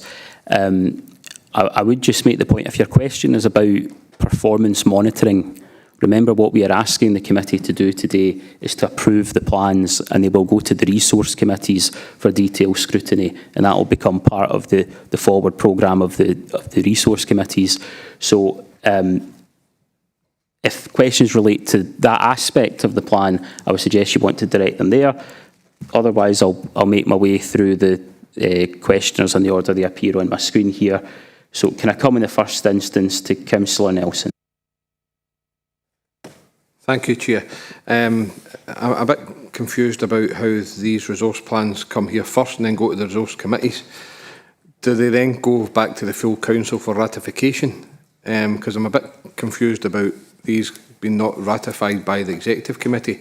I understand what you're saying is that these then go, any changes then come back. Would it not be more prudent to have these go to the resource committees first, for these to be agreed there and then come to the executive or full council? This seems to me to be back to front. No, I think what we're doing is reflecting the kind of Connect structure that we've worked with for several years. We approve the overall plans, but the plans go for scrutiny at the resource committees. And that is my understanding, the way in which this has operated since the system was developed. But what I'll do is I'll just bring Tom Little in, just in case my understanding here is not 100% correct. But Tom, can I pass to you? Yeah, you are correct. And just to expand on that a little bit, Councillor Nelson, normally the annual resource plans do go to committees, specific committees for approval. In this case, because these resource plans are a direct move on from the council plan that was approved by the full council in June, we thought it prudent to bring the pack to exec, so you can be happy that the overview is there and that the plans do flow naturally on from the council plan and the priorities and objectives that were agreed by the council. So in this case, they are going through yourselves first and then to resource committees. But the normal scheme of things, if you like, for the remaining 4 years, they would go to resource committees on an annual basis for approval. Okay, can I come to Councillor Anderson?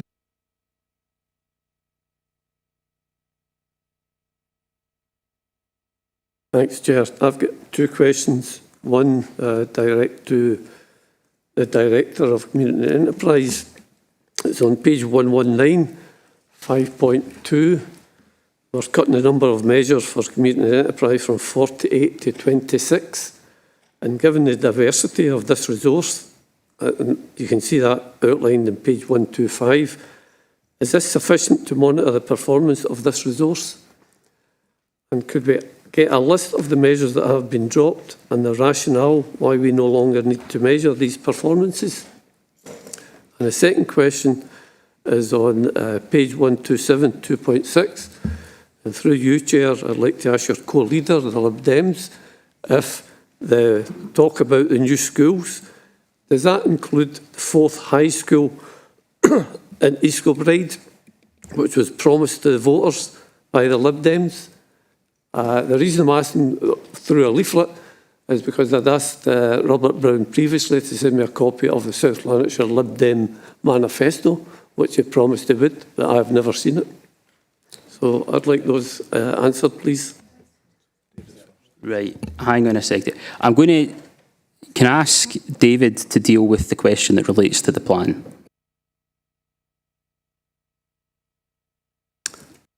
Chair. Thank you, Councillor Anderson. You're absolutely correct that community and enterprise resources is a very large and very diverse resource. And underneath the resource plan, there sits a range of service plans for each of the service areas within the resource. And within those service plans, there are a lot more specific actions against and measures against each of the services. What we have here, we've been doing an exercise of bringing together measures to make sure that we're putting in place against the council plan those strategic and outcome-based measures that relate specifically to the council plan. So sitting behind those 26 measures are again are more output-based and strategic measures, and there's a range of measures that sit below that, but they sit within the service plans. I'm happy to provide the other information we were looking for in terms of what was there before. Thanks. Thank you. And if I can just correct Councillor Anderson, there is one leader of this administration, and it's me. And we will release, as I said earlier in response to a question from Katie Loudon, shortly a joint programme that reflects shared priorities. Can I come now to Katie Loudon?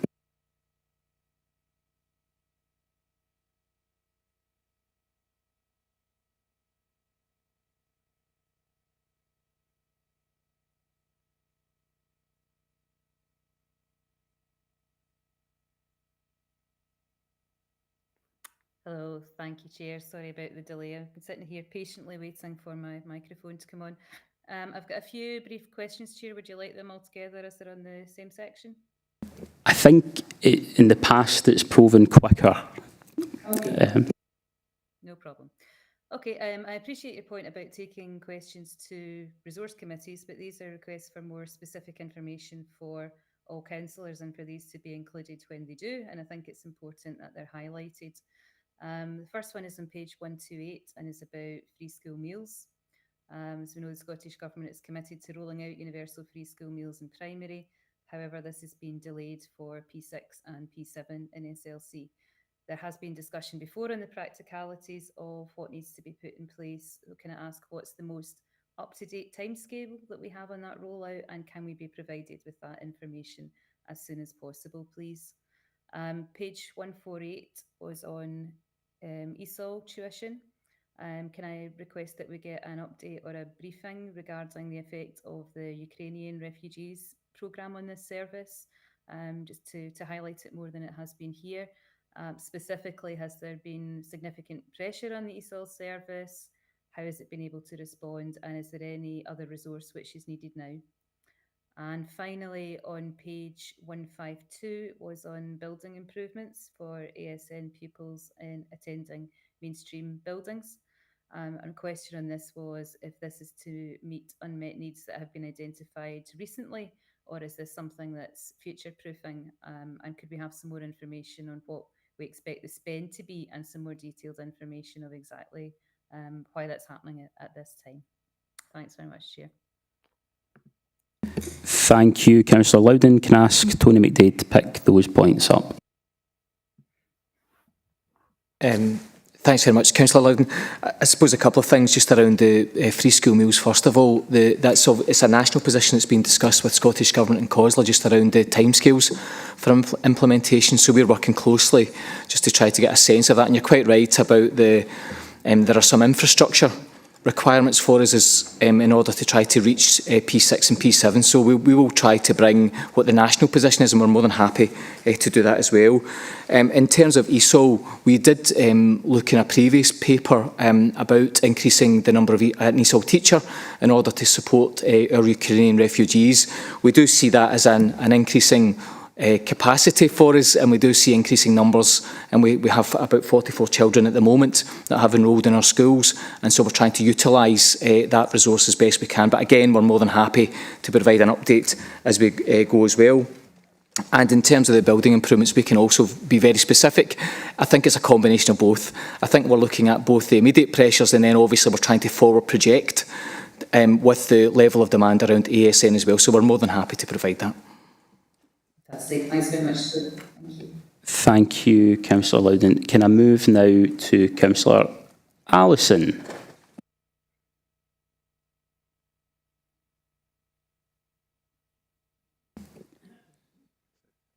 Apologies, I pressed the button. I agreed at the start with my colleague, Councillor Nelson, regarding the process going through, but thanks very much, Tom, for the clarification on why it's done this way. But can I suggest we need a little bit more certainty on the language that is being used? these reports have been described today as being draft. Well, if they're drafts, it was in somebody's comment, I can't quite remember who used the word, and you yourself, Chair, said they would go to the various resources for noting. If these are just drafts and they're going to the resources for discussion and, if you like, approval by the resource, it has to be more than a noting item. And therefore I would like us to be quite clear that they are going to the resources to make any recommendations. The recommendation may be as written, but there may also be changes, and they can then, these drafts can then come back for final approval. Not for discussion today, but I would like to see, when we go to Education Committee, why are the number of measures being measured trebling, where elsewhere they're being reduced? Have we ever done a cost-benefit analysis of our membership of the regional education groups? I believe that's been done in many councils just now to identify whether they are worthwhile or not. And our figures on the attainment gap, are they better or worse than the national figures? But that's for another day, Tony. I'm giving you pre-warning. Right. I'm going to ask Tony to come in shortly just to clarify what I said earlier. So you'll see from your recommendation we are asked to approve the plans today. I think Tom has filled in the gap for us because it comes in the back of Connect, and so we're cutting out the Resource Committee on this occasion. For future years of the term, this will on an annual basis go to the Resource Committee. My points earlier related to our role today in approving the plans overall for scrutiny at the Resource Committees, and what I was trying to avoid was the committee getting into the detailed scrutiny work just to ensure smooth flow of the meeting. That was all I was alluding to earlier. Can I ask Tony now to pick up on the inquiries raised by Councillor Allison? Thanks very much, Councillor Fagan. Councillor Allison, just a couple of things. Just in terms of the resource measures and outcomes, the one that we've been looking at for 2020-21 didn't contain any curriculum for excellence data. That's the P1, P4, P7 and S3 data because of the timescale within the pandemic. They weren't collected. So we're now back to a more regular. So for our resource measures now, we're looking at an increase of those resource measures because we're asked to report on them nationally. So what we try and do is we'll align the national measures going out. It would be daft not to report on national measures in the resource plan. It's important for us. They are national accountable measures and they would include the gap as well. More than happy, as you will see any resource committee, to go into the very specifics about the Regional Improvement Collaborative and indeed the attainment gap, and we often have a conversation at the education committees just around some of that data as well, so we can happily pick it up. Okay, can I come to Councillor MacDonald? So Hugh MacDonald.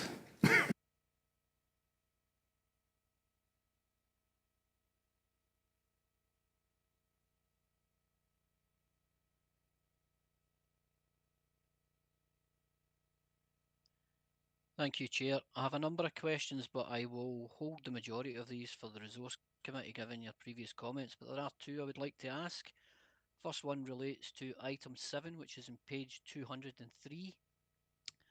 What are the plans for our learning disabled community to ensure that they also have access to day centre provision if they choose to do that utilising their SDS funding?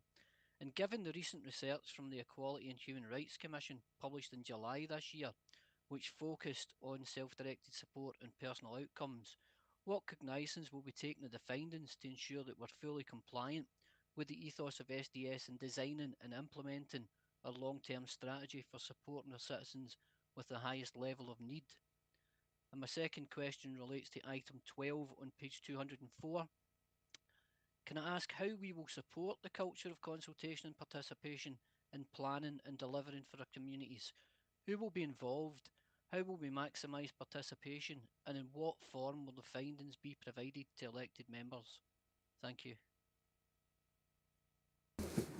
Yeah, thanks. I'm going to bring in Suman Sengupta to pick those ones up. Before I do that, just to make Councillor MacDonald aware that it was agreed it would be a priority to remobilise these services in the difficult context and with all the constraints that are placed on us. I would kindly suggest that I don't think that same drive to do so was necessarily present before that document was agreed in June.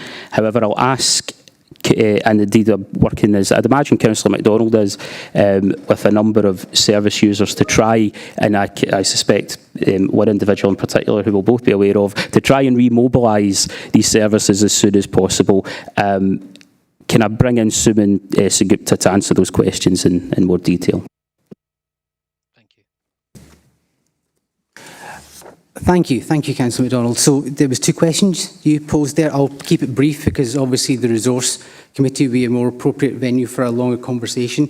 In terms of the question about learning disability clients and their families' carers, this is specifically related to SDS. So we've been undertaking a review of our SDS arrangements for some time now. That was interrupted by COVID, but we're providing some updates to members will recognise in terms of where we've got to with that process. Myself and the team have recently had discussions about how to revamping that, particularly given the fact that we've got the new Swiss Plus replacement scheme, Liquid Logic, coming on board, because that should make actually some of that process a lot easier. Certainly I'm very keen for us to do better, and I'll use that word advisedly, as an authority when it comes to SDS and people using the options in front of them, including, although not exclusively, taking up direct payments. That's not exclusive to learning disability service users, but it's of specific relevance to them, particularly given where SDS was developed.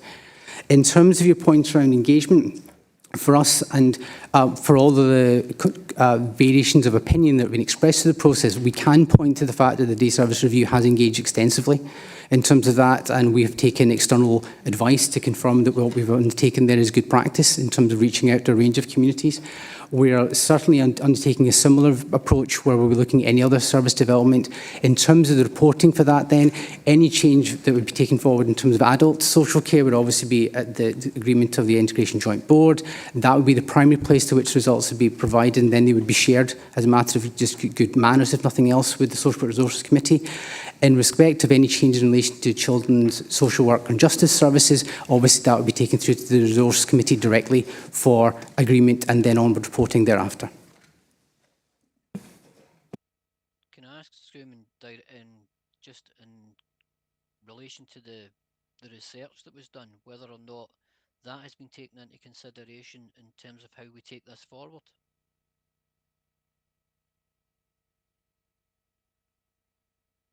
Sorry, I put my microphone off there.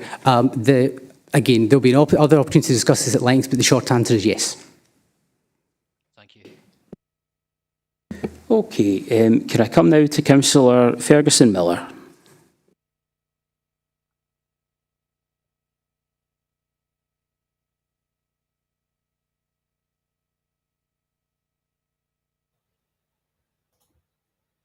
Thanks very much, Chair.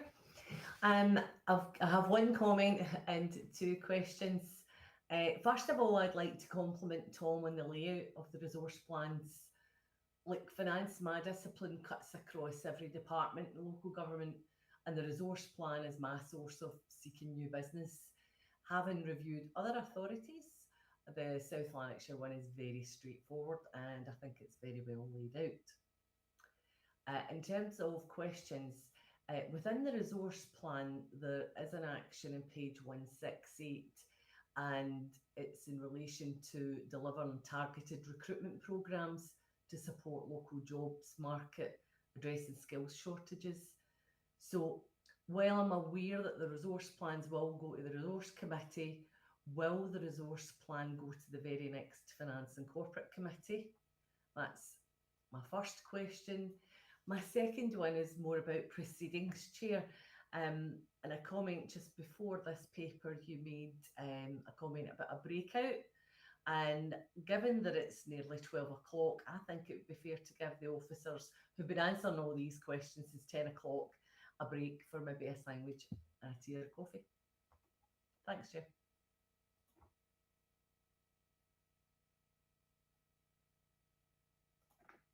Right, can I appreciate the comment? I don't think, does the comment doesn't necessarily require a response other than I'm sure we all agree. Can I ask the question about the timing, that was the question in there. I have to say, I didn't quite anticipate the item would take as long as it did, and my intention would just be to conclude it, because I've only got 2 more questions to get through.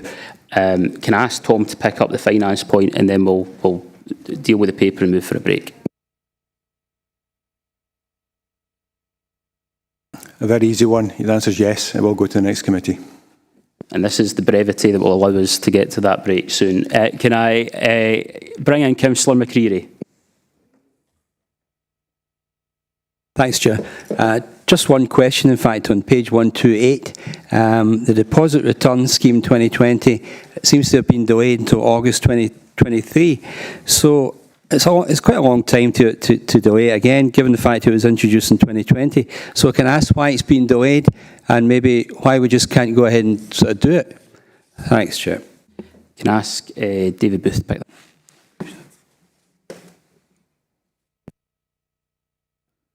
Yeah, thank you, of course, Chair. Thank you very much. So it's been delayed at a national level, not at a South Lanarkshire level. The funding that's required to put it in place has not been received as yet. Okay, and I have a final question from Councillor Cowan. Thanks, Chair. I would like to refer to page 177. This is regarding, it's point 29, regarding health and safety. Obviously, health and safety, we'd all agree, is a priority for any landlord. And I just wanted to know how the implementation of the interlinked smoke alarms and heat detectors is going in our housing stock. Roughly how many have we completed? Roughly how many have we to go, and what's the sort of timescale? And I do have another question, but... Right, can I ask Danny Lowe to pick that one up?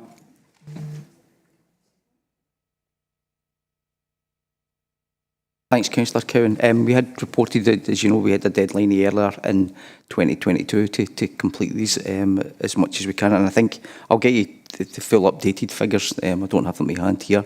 But at that point in time, going back through, we completed it was almost like 90% of our stock was completed by the kind of deadline going through, with the 10%, the 2,500-3,000 remaining was as a result of no accesses. So we had difficulty getting access into some person's homes in order to carry that work, and we also had some difficulties, and the same as I think the rest of the country were having at that point in time as well, in getting some of the materials into. So I'll get an updated position in that, and I'll circulate that to you so that you've got that. But we had made significantly good progress throughout the course of the year, but we just had the kind of difficult to reach service users at the end to catch up on. Great, but it's obviously ongoing then. The process is ongoing, yeah? We'll continue to do that and continue to try and get that access. We'll use other opportunities when we're in somebody's home as well to carry out that work, or when the property becomes void when we're turning it over to. So we would constantly look at other opportunities to kind of address the gap and to make sure that everything's fully compliant, yeah. Thank you. Thanks. Yep. And my final question, again, it's on the same page actually, it's the asset management and decarbonisation. I appreciate this report only covers 22-23. The EESSH2, the Energy Efficiency Standard for Social Housing, states that no social housing should be re-let if it has an EPC rating of below band D from December 2025. Which is about 3 years away. I wondered how we were getting on with that. And as another wee bit was just to add in that I know that by 2032, the EPC ratings of tenanted properties should be band B. I have experience in property sales, and I just quickly looked at 8 property EPCs this morning of recently sold properties where people were living in them perfectly comfortably. And 6 of those properties were bands D and E. 2 of them were band C, and 1 of those band C properties was less than 5 years old. So this is a high bar to get to band B by 2032. So my question, I think, is how are we doing with the first deadline for 2025? And my second point really is, are we looking at this as a 2-point step, getting to band D, and then moving on to Band B, or are we looking in the long term to do this in a winner, if you like, that we're aiming to get these done as quickly as possible? Because Band B is a high bar. I just wonder how that's going. Yeah, it is a high bar. We have significantly improved the condition of the council's housing stock since 2004-05 when we implemented the housing investment programme. You'll see that the reports go through committee in February each year showing the significant investment in getting approval from elected members. The properties that you would have mentioned there, wouldn't have been council properties to be sold on. So we achieved each one comfortably by the deadline a few years back as well, and we are continuing to build that through to 2032 as well. We would always just look at the opportunities rather than doing things in a piecemeal fashion. I think you go back to use your term as well, we'd look to do them in a winner wherever possible. So it is that bit where we've got an investment team that just currently look at that, and we will look at where the gaps are between getting from East 1 to East 2. And we'll build that into our investment programme so that over the course of the next 10 years then, these programmes will pick it back up so that we firstly we get through the bar at 2025. Can back into that for the first stage, and I think actually in terms of, and again I don't have the figures to hand, but I will get you them as well, but in terms of our EPC ratings, then to get to each one, they're already high, or we've got good ratings, and in terms of our SAP ratings, I think they kind of sit at an average of 69, but I can get you the breakdown of EPC ratings as well. So in terms of the energy efficiency of our housing stock, then it has been improved significantly over the years, and for us it's just about building on that to get us through to the next stage now, and the financial package that sits behind that is getting built into the housing business plan. Great, thank you. Sorry, Chair, just one other minor point is that there are insurance implications if you don't have interlinked smoke and heat detectors in your home, not just for council housing, but for private tenants as well, and private homeowners. So it is essential that that work's carried out as soon as possible. Thanks. Okay. Can I thank everyone for their contributions to that item? Can I move the report? I'll second it. Are we agreed? We're agreed with the report. I'd like to stop now for a short 10-minute break. And I'll see you at 12:05.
Folks, I'm going to restart the meeting shortly.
Right, okay.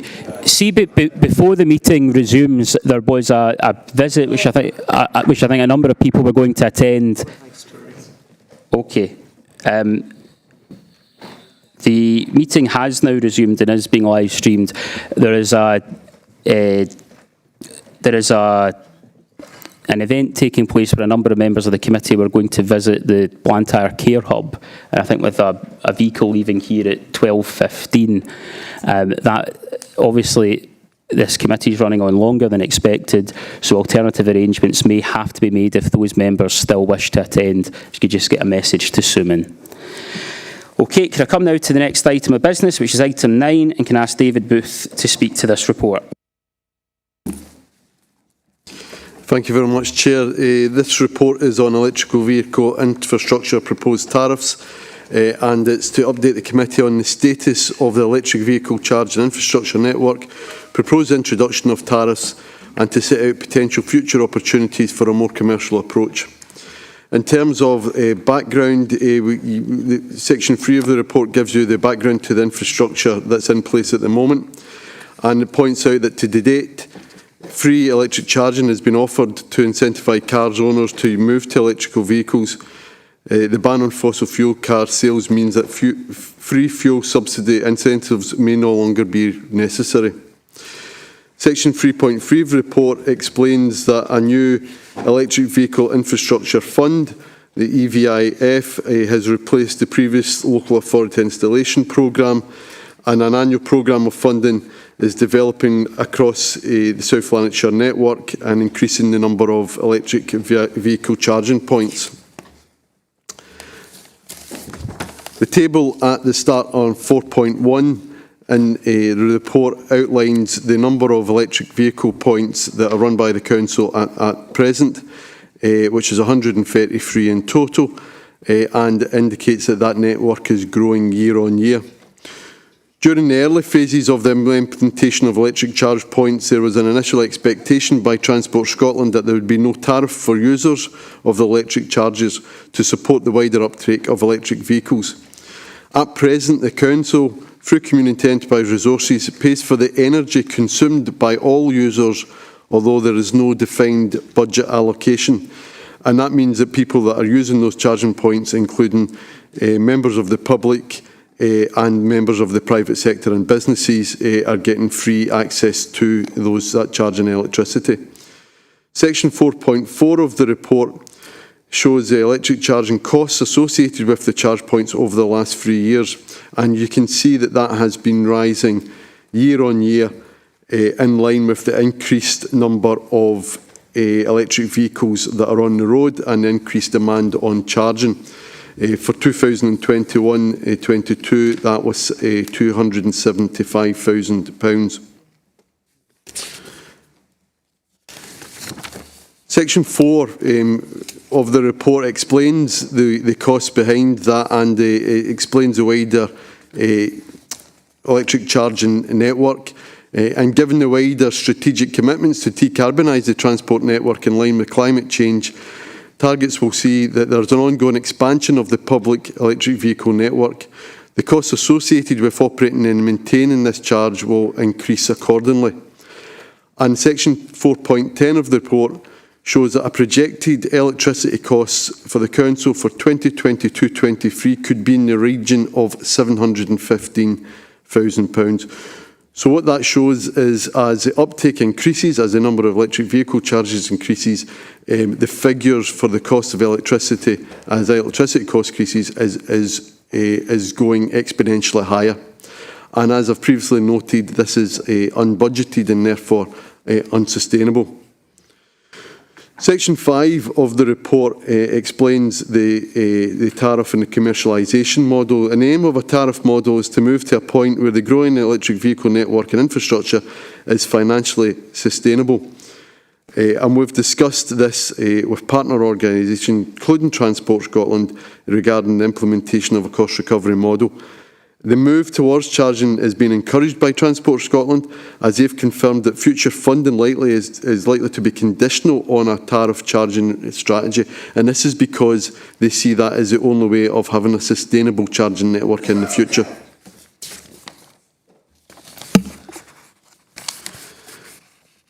Section 5.5 of the report explains that Transport Scotland are encouraging a mixed economy approach that enables public sector charging and private sector charging, and the funding from Transport Scotland in the future will be based around that economy. It also gives the Council an opportunity to develop its own approach and gives us the potential to look at a range of different methods for charging into the future, including an external organisation or shared partnership.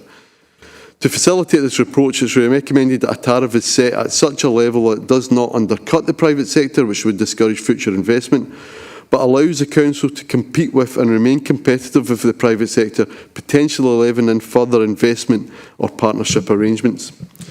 Section 6.2 of the report gives three main options for tariffs for electric vehicle charging points. Option 1 is just a fixed rate, which is applied regardless of the amount of electricity consumed. Option 2 is a cost which is associated and linked to the amount of electricity that is consumed, which could be a minimum charge which includes on costs. And Section 3 is a fixed rate cost, which would include a charge for electricity as well as a charge for parking at the unit. After consideration, it's recommended that option 3 gives us the most equitable and flexible charging model for the user and for the Council, and gives us the ability to track their charging based on the electricity that we're consuming. In setting a tariff, we consider a range of factors. That includes the cost of energy, the cost of maintenance, the cost of the transaction, the cost of our employees, and the cost of capital infrastructure in terms of what's in place and what is required moving forward. Section 6.5 through to 6.10 of the report gives further details of the capital and revenue implications of the charging network and how the charging model might develop into the future. And Section 6.10 of the report explains that it's important to set a level which is competitive with the private sector and also potentially has the ability to lever in additional funding and investment. Section 6.11 of the report asks that the tariff is set with implementation by the Executive Director of Community Enterprise Resources, and it would be introduced as soon as possible, as soon as the Executive Committee approve the recommendations, assuming they do so. The tariffs will be initially devised to ensure that the recovery of costs associated with the operation and management of electric vehicle charging network in South Lanarkshire, and to assist with the wider cost pressures experienced across the Council, and also to compete with the new, contribute to a new electric vehicle infrastructure sinking fund. The tariffs will be set initially and reviewed and tracked regularly throughout the year in line with market changes, as the wider cost of electricity fluctuates, and to ensure that the tariffs realistically track the costs being incurred. Section 7 of the report discusses bay blocking. That is a behaviour where drivers of electric vehicles use charging bays when they're not charging or remain in the bay charging once charging is complete. This behaviour denies other users of access to the electric vehicle charging point and would also reduce the council's opportunity to generate income from that unit. It is therefore proposed that a restriction of an hour of maximum stay be applied to rapid charging facilities and a restricted number of hours against other charging facilities depending on the charging rate. It is also proposed that we would introduce traffic regulation orders or TROs that would limit the time permitted in a charging bay and include an overstay fee in the tariff in the usual TRO manner. There are no employee implications. In terms of financial implications, it's just to note that the demand per charge point remains uncertain, as does the cost of electricity, which has been fluctuating quite wildly over recent months. In terms of sustainable climate change, sustainability and environmental implications, it is proposed that this proposal, by making it a sustainable approach to electric vehicle charging, will help contribute to the Council's climate change and wider sustainability ambitions. And in terms of the quality impact assessment and consultation arrangements, it's been confirmed that there's no need for a separate SEA to cover these proposals. So returning to the recommendations in the report, it's recommended that the committee agree the information in the report relating to the current and future costs, assumptions and plans associated with the operating of public electric vehicle charging points in South Lanarkshire, including future commercial opportunities, and that the committee agree that the tariffs will be set initially and track the market, increasing energy and other costs, with delegated authority given to the Executive Director of Community and Enterprise Resources to set the initial tariff and to make any necessary ongoing tariff amendments. Thank you. Thanks, David. Can I ask if there are any questions in this report, and can I come in the first instance to John Anderson? Thanks, Chair.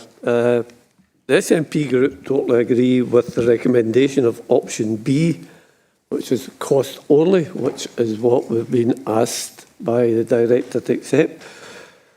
Our problem with this, though, is, and there's a couple of area points. If you look at 610, page 211, we're then saying that we're going to be pricing the same as the private companies for the 50 kilowatt charges.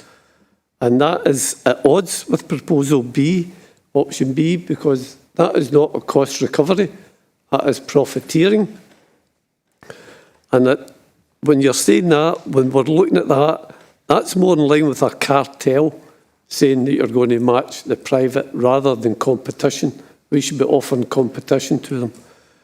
And if you look at 6.13 in page 212, that gives the game away. And I'll read it to you. It's to assist in managing wider cost pressures being experienced across council services. That is not a cost as suggested in option B. And that is making this a council fundraiser at the expense of the long-suffering motorist, who has been used as a cash cow by UK governments and is now being used as a cash cow by a Labour Lib Dem run council. Should the final decision on the price set not lie with the Director, this decision should not be made in consultation with the group leaders when the final cost is known.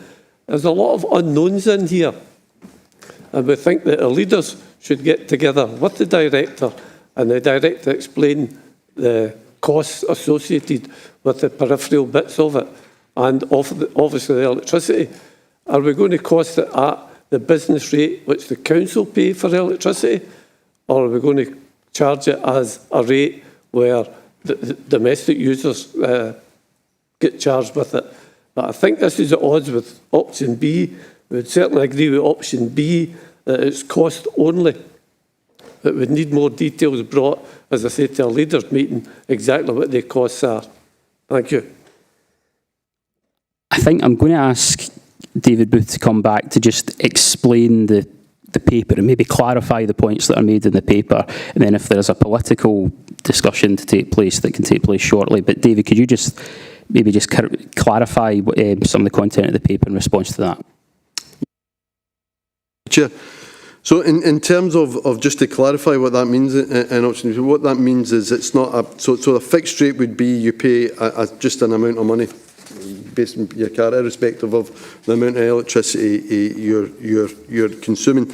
The cost only, what that means is that you would be charged an amount of money at the charging point based on the amount of electricity you consume.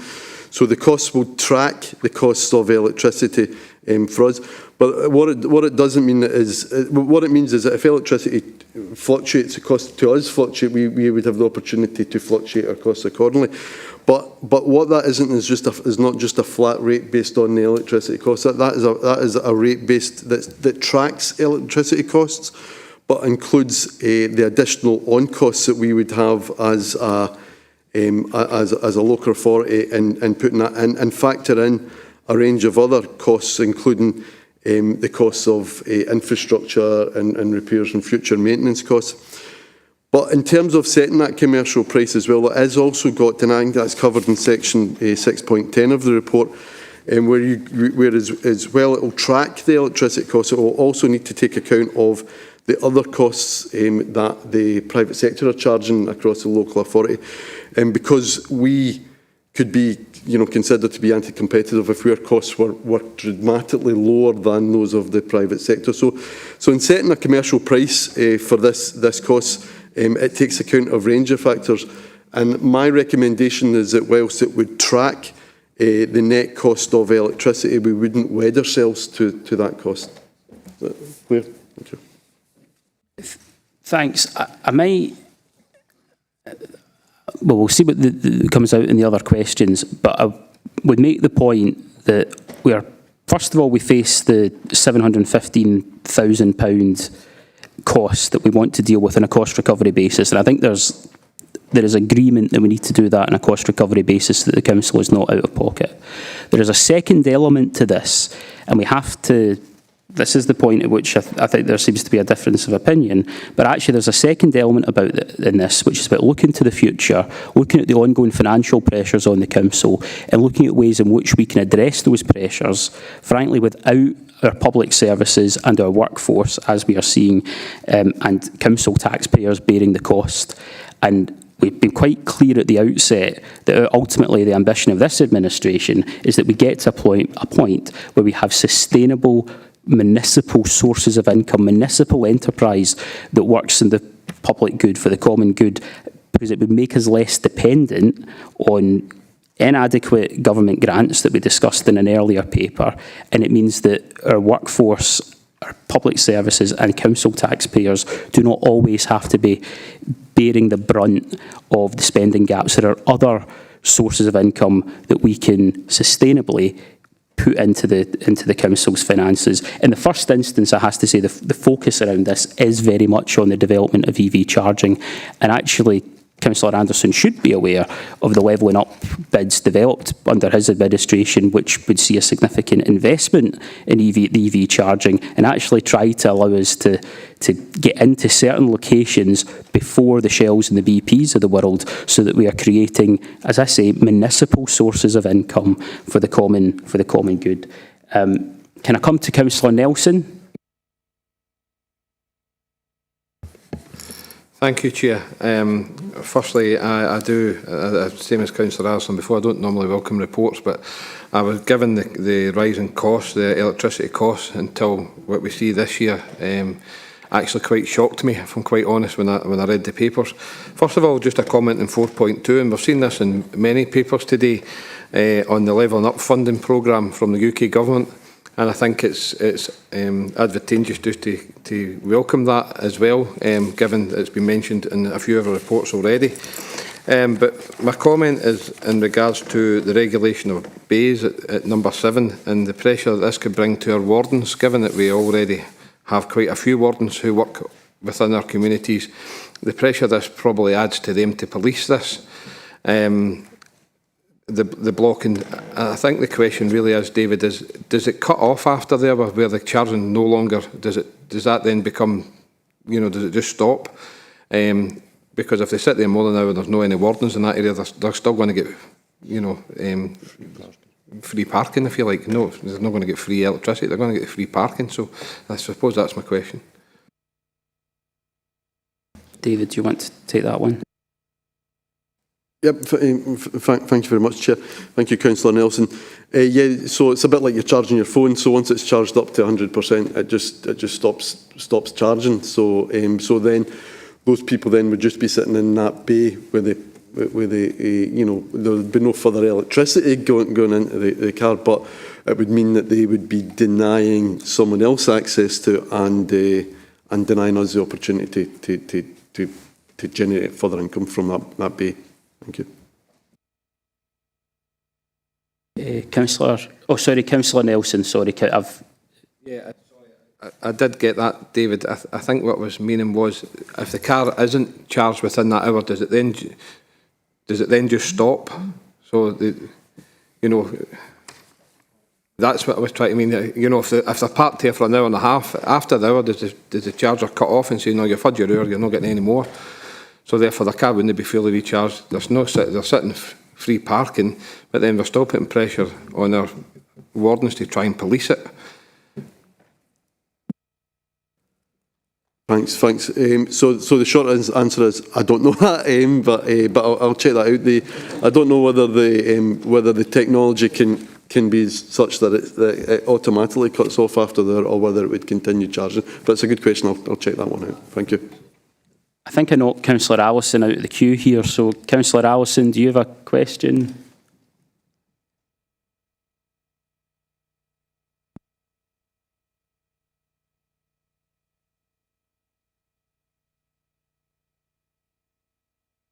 Sorry, right. No, I completely agree, but the point there is that if you are not going to police the bays, there is little, you're not going to have any effect on bay blocking, which is already an issue. People coming forward to us saying they can't get into the charging points. So I thought this would have been an opportunity, because you could have a policeman standing there all the time if you're charging them for the time they're there after they have completed the charge, which would have been beneficial, I think, in option C. But one of the other points I don't think that has been raised is the overall effect that it's going to have through different businesses in our community. On the one hand, if we place it at a place where we got all the good sites, if you like, then there's going to be very little commercial activity around that, and it gives us a great deal of expense to be able to support everywhere. On the other hand, if you're too expensive, all we'll get left with is the sites that are not commercially viable. So I think there needs to be a great deal of discussion about how we get round all the different areas and make sure that it is accessible by everyone, whether it be in the rural area where there are fewer charging, or in the urban area where there is a shortage of space to park cars and get charged. So I think it comes down more to the cost analysis that can't remember whether his name's Councillor Anderson or Councillor Allison from earlier mentioned. I think that does need to be part of the equation. The comment there is welcome. Can I come to Councillor McGeever? Thanks very much, Chair. Yeah, some of what I was going to say has actually been covered already, so I won't go over it again. But I would say I think that it is right that the Council, when it's under such financial pressure with regards to services across the board, to the extent that services really are endangered, it's not too strong a phrase to use, that we look at what is, potentially a very secure, a very long-running revenue stream. And I think that this policy paper kind of does that, and I certainly think it's the right way to go. With regards to the ambition of the Council, I think it should be to increase, charging points massively, and also at the same time that's got to be done sensitively, so that we don't, put a blanket in effect and dampen down the other people's willingness to do so. Certainly, we were recently, after a motorway collision and a car write-off, we were recently looking at purchasing a new vehicle, and unfortunately, the feedback we got from others was that an EV wasn't really what we would need at this time, and partly that was to do with lack of access to spaces, which is becoming increasingly the problem, as many will know now that the kind of battery range improves. So I think that this is never going to be an easy policy area for us to work our way through, but I think that this does set us in the right direction, and it's one that's to be welcomed. And I would hate to think that any side of this chamber would allow ourselves to go into an argument that it is somehow wrong for the council to make any sort of profit on the electricity it provides in future. If we are becoming a service provider, and so long as we're not doing so in a way that is penalising people in certain areas, so long as it's not doing so in a way that restricts or dampens down the ability of other actors to come in and increase the number of spaces and charging points available. So long as we are sensitive to those factors, then I think it is entirely right that the council looks to use the advantages it has in terms of its location, which is a huge asset. We are the M74, the main arterial link between Scotland and England, cuts right through most of South Lanarkshire. I think it is incredibly sensible that we look at that as a potential way of locating charging points, and so that we can increase revenue for our vital public services. Services that, if I was going to be political, I could turn and say that are under pressure from different sides. And I think that if we at a municipal level can fix that, can mitigate it in some small way, hopefully a larger way as the years and decades ahead unfold, then it is right for us to do so. In fact, I think it would be irresponsible for us not to do so. So I would just encourage everyone to look at that as we discuss this now and in the future. Thanks. Okay, thanks, Councillor McGeever. Can I come to Councillor Robb? No, sorry, I'm sorry, Councillor Cowan. Sorry. Technical issues. Councillor Cowan. Okay, thanks, Chair. I just wanted to say that whilst I think everybody agrees that the electricity can't be provided free, forever, I'm a wee bit concerned about taxi drivers. Taxi drivers that have been encouraged to invest in electric vehicles, and I know obviously Glasgow's not within our council, but a lot of them have had to buy new electric vehicles because of the emission zones that are coming in Glasgow, and a lot of these taxi drivers live in South Lanarkshire because we budge along with Glasgow, and they are presently using, I know through family members, that some of them are using the free charges, and that's helping given the pandemic, which affected them very badly. And the outlays that they've had for electric vehicles. And I just wonder if this is the right time to be imposing costs on, taxi drivers, delivery drivers, people who are making that investment. And so I just wonder what sort of timescale we're looking at for this, because I can't see anywhere, what timescale we're talking about. And, I just feel it would be, at cost of living crisis, it's a bad time to be coming down on these workers again. I think what I'm going to do is a lot of these comments sort of relate to a political debate, but if I can ask David Booth maybe to respond to the question about the timescales. David?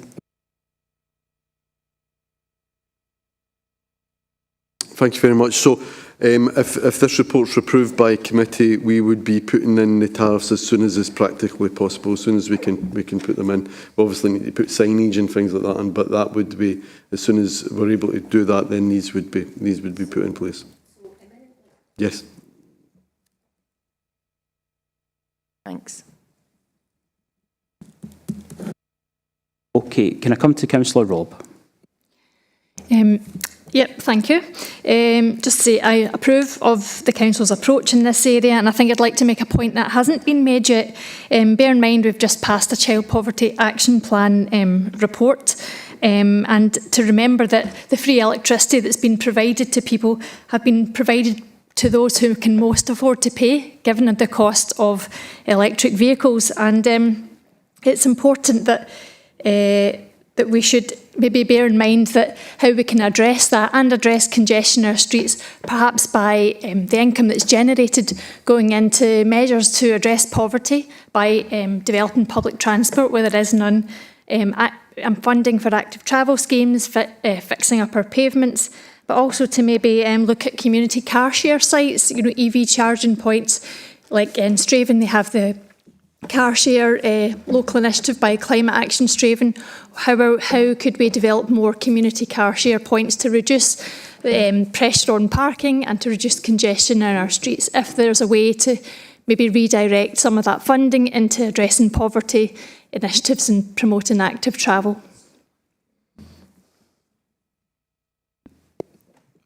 So, right, so I think Councillor Convery wants to come in, but he has the same permissions as me, and so he's jumping the queue. Oh, sorry. So don't worry, but I'll remember that you put your hand up. I can't remember quite what order it is. You'll come in, and I'll come back to you. But I do know that the next two speakers have been waiting for some time. Can I come to Catherine McClyman? Thanks, Chair. Well, I'll declare my interest. I'm an EV driver at the moment, and I've been very lucky to have had the free electricity when I required it from the council. But when I see the figures, I don't doubt that you have to start recouping the money from the people who are using the charging units. There was a question raised by Councillor Nelson regarding the parking attendance, and that wasn't really addressed that I recall, David. But I do look at other authorities because I've been in other places where I've had to pay. And one of the things that they do is they charge you a £10 overstay fee rather than actually getting the parking warden to provide a ticket. So I don't know whether that's done through Charge Place Scotland, whether they do that fee. That might be another way to go rather than expecting our traffic wardens to be able to actually go around and physically put tickets on electric vehicles. So it might be another way you could look at it. Right, thank you. Can I come to Councillor Logan? Oh, thank you very much. I've been listening to everybody, and I agree in particular with Kirsten Robb and the things that she was saying there, where we have to look to invest in other areas and do other things. One of the things that always comes up, since it's been made sort of political to a certain extent, if indeed taxi drivers and other people, which 100% know that it's difficult times for them as well as everybody else, but if that's through government legislation that this is required now to meet standards that the government are imposing, and therefore then taking it back to us, we should not always be the tail end of everything, and that's what always seems to happen. We then have to pick up every tab and every piece of money that comes with whatever bit of legislation. So my suggestion also would be that have we been in touch with the Scottish Government?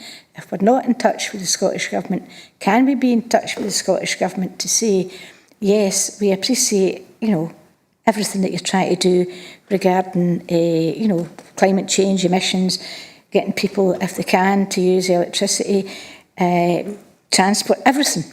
But we really need cash, because if we're not going to try and I don't like the word cash cow, but if people don't want to make, to invest the money that we're making or keep it as low as we can, then we need to get the money from somewhere else. So that's what I would suggest, that then we need to take our argument somewhere else to cover that. Thank you. Can I thank people for these contributions? I think at this point Jerry Convery put his hand up. So I'm going to ask Councillor Convery to speak. No, very briefly, Chair. But, first of all, we're £715,000 down. We've got a black hole facing us, and people need to come into the real world. People are entitled to their opinion, and if they have a different opinion, they're entitled to that. But really, local government's here to provide services, and I'd love to see these units bringing in millions of pounds, because if it brings in millions of pounds, it will save the taxpayer and their council tax, but it will also improve services. And every time I sit at a committee meeting, we talk about we're not spending enough money here, we're not spending enough money there, and lo and behold, here we're coming up with an initiative that could actually generate money to this council to provide the services that everybody cries out for, but no in my backyard. Chair, I think it's a great report. There's a wee bit of work still to be done in it, but really, I think folks should go away and think about it. We are not here to subsidise people. We are here to provide services for people and improve people's life standards. Thank you. Thank you. Can I come to Councillor Anderson?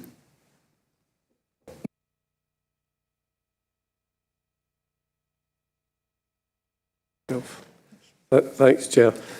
I've just heard for Jerry there saying it's a great report, but it needs a lot of work still to be done on it. Well, it needs work done on it, no matter what, so therefore I hope you'd agree that we shouldn't pass this report until the work has been done on it, rather than passing the report that's not complete.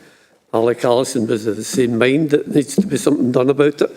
So I'd propose an amendment to the recommendations that in line 2, well, after we say the energy and other costs, that we ask the director of the resource to do a cost analysis of the other costs that's involved in it and come back, whether it to be the leaders' meeting or to another committee, with the exact cost of what they intend to charge as a tariff and break it down.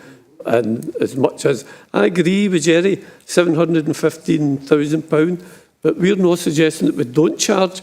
We're suggesting we don't make profits out of the people that use these chargers. And bear in mind, the vast majority of that £715,000 probably council vehicles that have ran it up, because we have a fleet of electric cars. So it's not as if we are actually out of pocket as such. So I would move that amendment. Okay. What I'm going to do, there are 2 more points to take, and then what I'll do is I'll try to structure the political discussion into an obvious vote. Can I come to Councillor Cooper?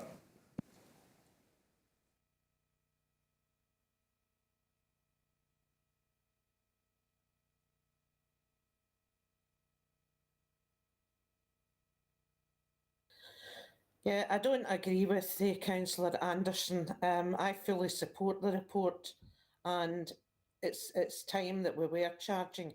I would like to ask if Paul is able to tell us where the implementation to take place shortly. Would it have an impact on this year's budget?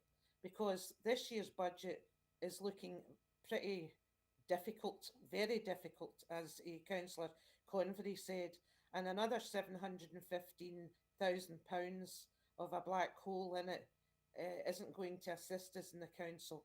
There's a bit of a contradiction here. We use parking attendants to generate an income by fining people who are in parking bays longer than they should be.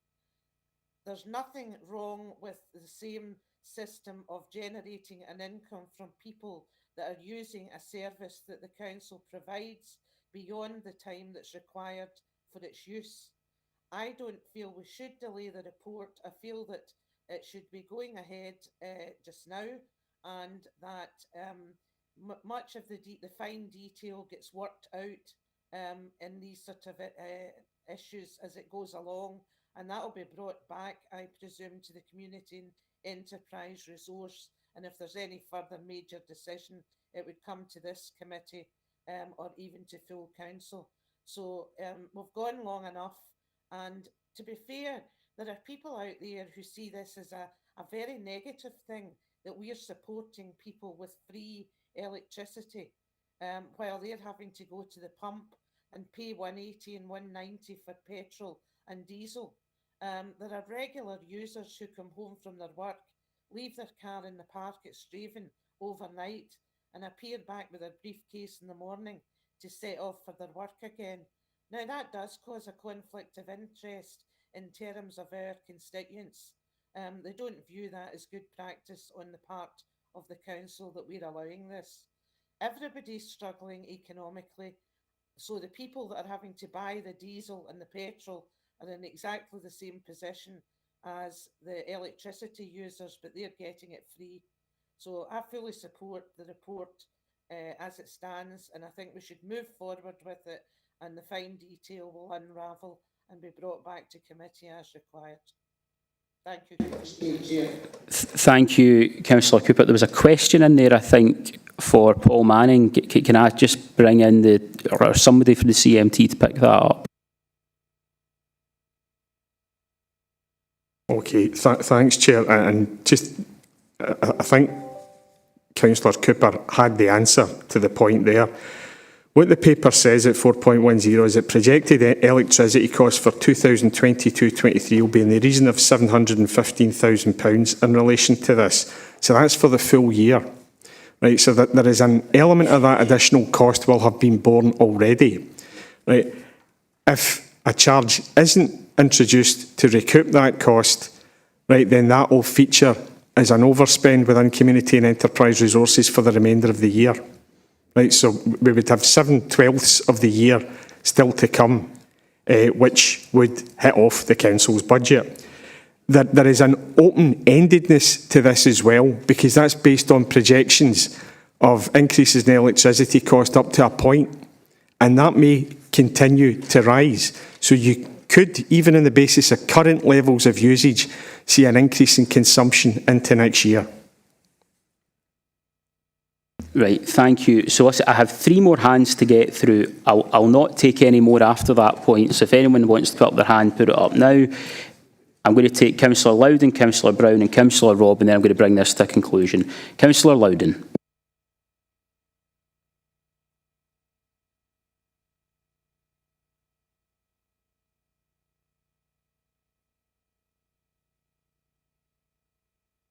Hi, thank you, Chair.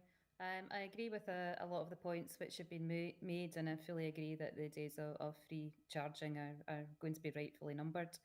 Couple of points, however, can we be careful not to make the assumption that the cost of living crisis is not going to affect those who are driving EVs, assuming that EVs are expensive, so they must be able to afford it. A lot of people who are driving them have got them through their work, and they may or may not have some private use to do that, but they're still responsible for their charging. These are on lease, they're not owned. Can I presume from earlier discussion that there's been no consultation with taxi drivers here, no consultation with any unions? I know Unite, their taxi driver section in Glasgow, has been very vocal recently about the pressures which drivers are under. I know Councillor Cowan has already covered this to some extent. She and I had spoken about this topic at length because I'd spoken to a private hire driver who'd taken up a government subsidy to buy an EV. He uses a mixture of paid chargers and free chargers, and that's what offsets his initial cost, that reduction in fuel. Obviously, since he bought that vehicle, the taxi trade, like many others, have been under a tremendous amount of pressure. I'm extremely concerned that we are pulling the rug out from under him and others without any warning. I'm alarmed by the response to Councillor Cowan that this will happen as soon as possible, and that this is going to be imposed without any warning in small businesses and seemingly no discussion with the unions or with drivers themselves. So that's why I would support the amendment, and we can get some reassurance that those conversations with unions are going to happen. Thanks, Chair.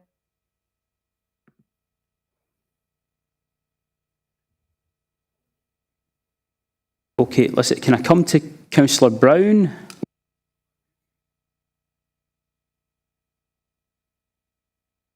Thanks very much, Chair. I just wanted very briefly to agree very much with Councillor Cooper's comments on this. The SNP amendment, not to beat about the bush, is a delaying mechanism on something which is actually quite important. It should go ahead quite quickly.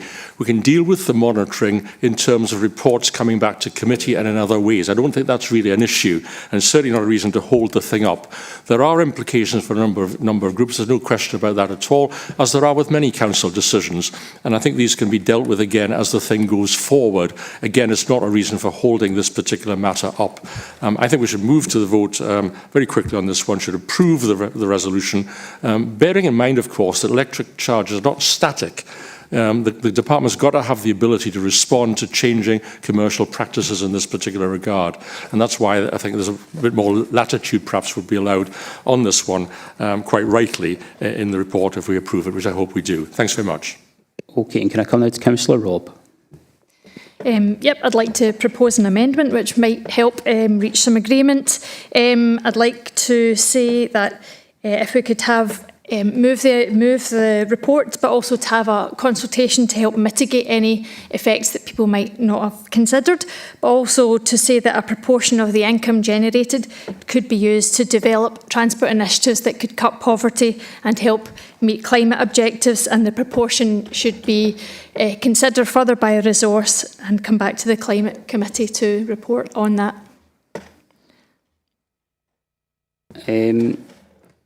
Thank you. So can I just order this? There's also some, I'll come back to the various amendments in the first instance. Is it possible for me to, you just want to turn off your microphone so I don't pick up any background.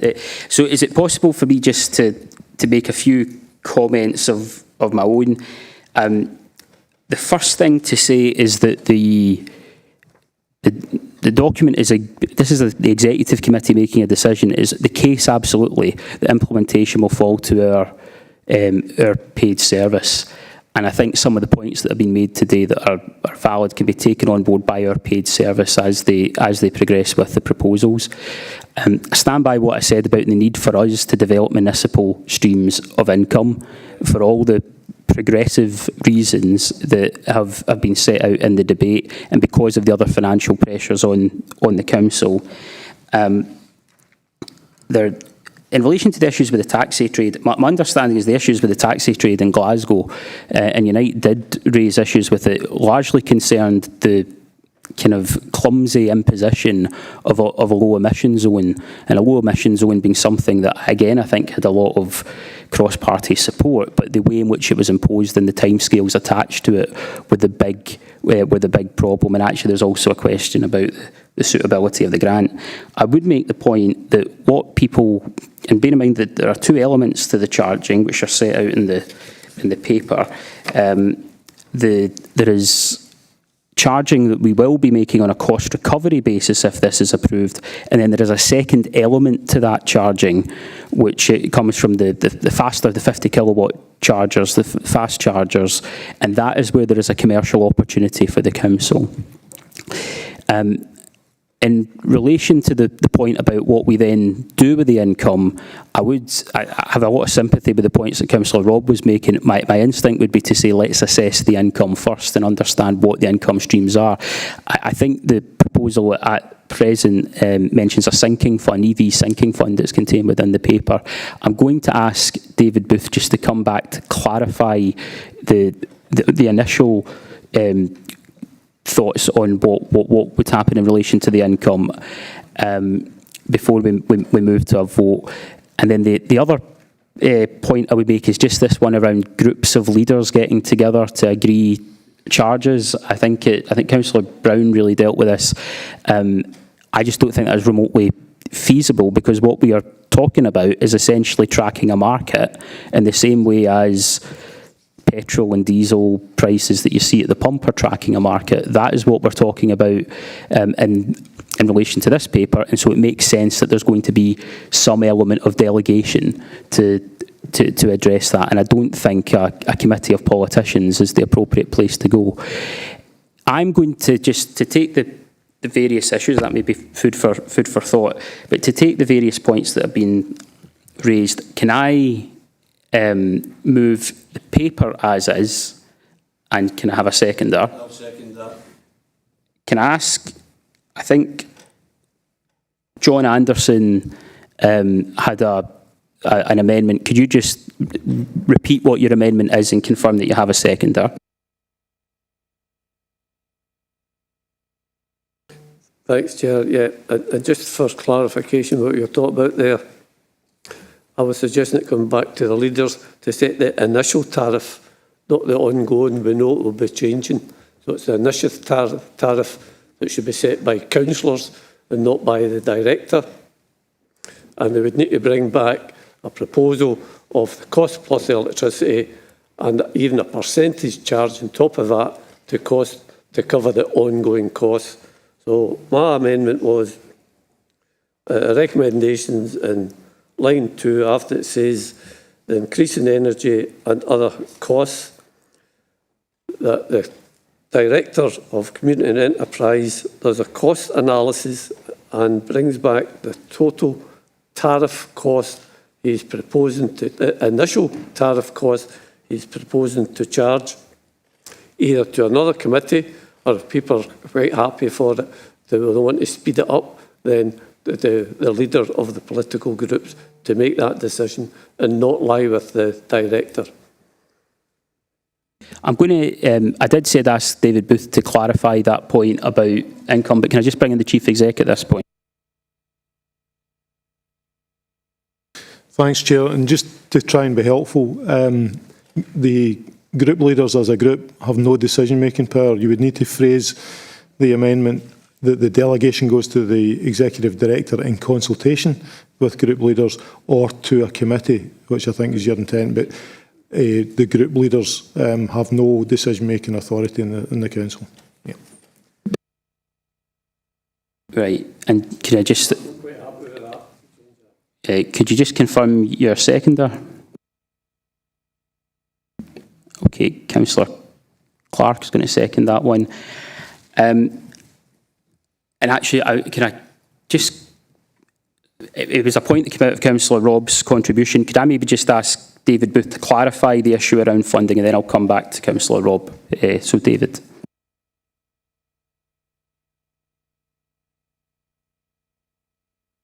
Thank you very much, Chair. So it's an interesting point around funding, because we're talking about when we're charging about entering into a commercial field here. So what we're proposing is that we would set a fund a charge that was that tracked to electricity costs, but had an additional element added on to cover our own costs, and also an element to cover to put into a sinking fund, and that sinking fund would then allow future maintenance of the network, future development of the network, so you can kind of grow the network, and also in looking at that, as we would take account of what the private sector charges were across, because we don't want to charge too much more and then put ourselves out of the market, and then we don't want to charge too much less, and in which case it then it means that those in the commercial market are unable to make a profit out of it. So it's quite a complex modelling when you look at this type of charging. And I think this is where it comes in about the bay blocking and about making sure that we change people's behaviours, because I can't, as I sit here at the moment, predict it's going to make this massive amount of profit. We don't know, because it's about how we manage it. It's about how we make sure that we change people's behaviours, and about how we set that price and how we change that price on an ongoing basis, dependent on the market and dependent on electricity costs and dependent on demand. So I just as I sit here, I think it would be, we would need to be really careful about saying, oh, we're going to take a big chunk of this profit and put it into something else, because we don't know at this stage, it's still in its infancy, we don't know at this stage how much profit we could make out of this as yet, because it's just that actually as a market it's not properly fully developed yet. But I think the point was brought up earlier about there is a real opportunity for here about getting in this market early and getting a foothold in it and to grow in it along with those who will no doubt come from the private sector. So I hope that's helpful. No, I thought that was useful, just to come back to the proposal initially. This is ultimately where we want to be, is creating these sustainable sources of income, but the proposal as it relates to the paper is about an EV sinking fund that's going to allow us to build up the capacity to do it. So we're just at an earlier point in that journey. Can I come to Councillor Robb just to see if you intend to push that amendment, and if so, if you have a seconder?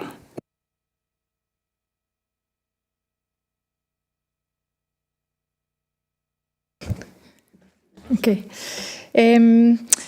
I think with the uncertainty of it and not knowing how much it would generate, but I think I'd just like to make a point there about who are we benefiting by giving the free electricity and continuous. I agree with rolling out charging, but maybe it's the emphasis of it in relation to other forms of transport that address poverty and climate objectives as well.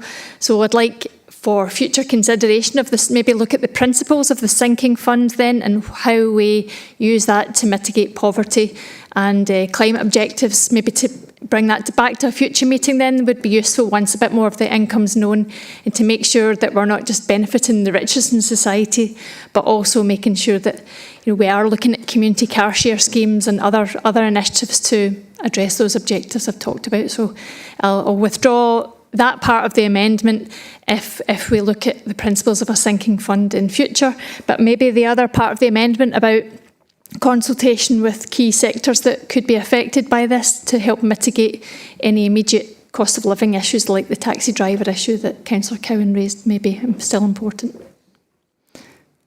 I'll bring in the Chief Executive.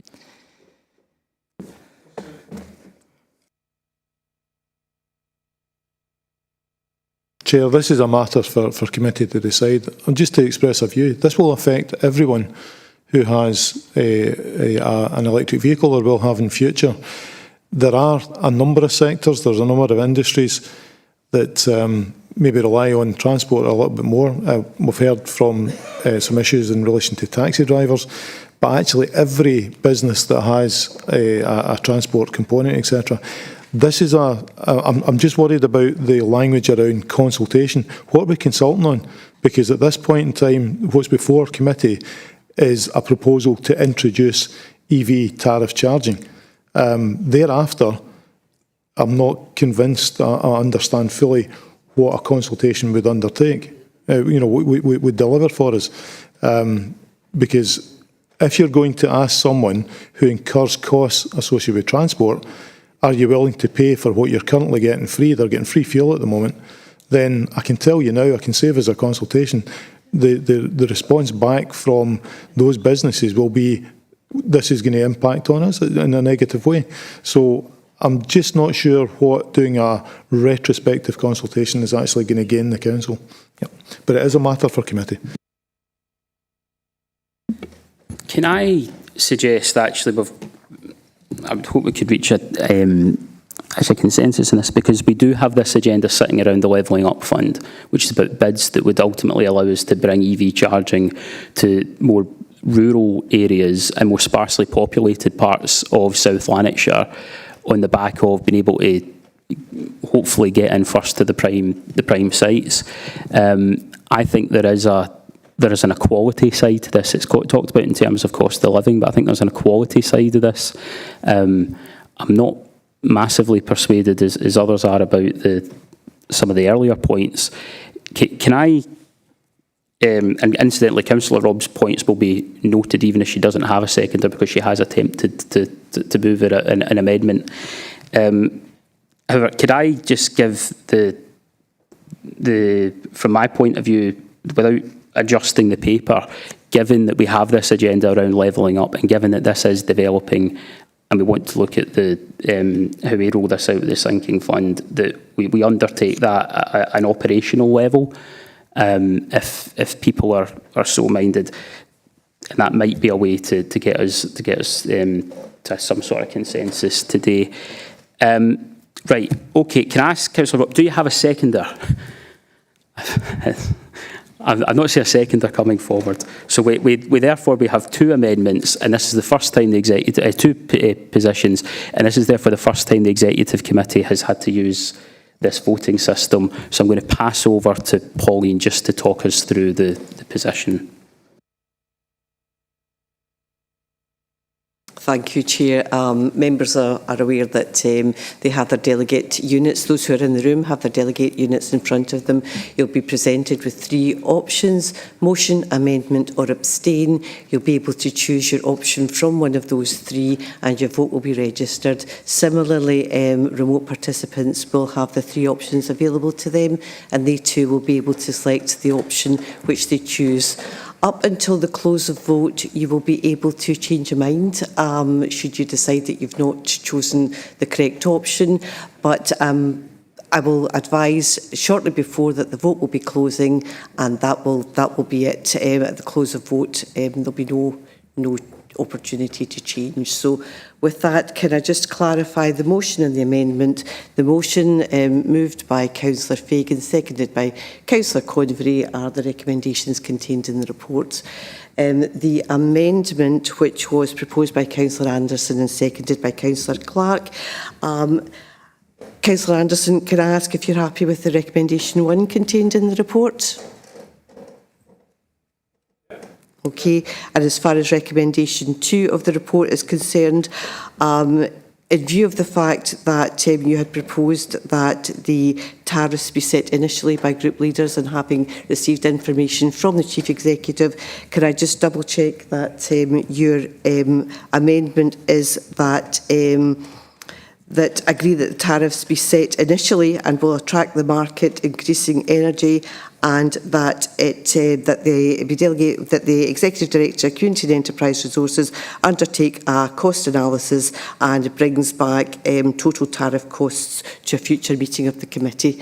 Am I correct in that? It doesn't need to come back. If during the cost analysis, it can come back to the leaders to make a decision on it, or come back to a committee.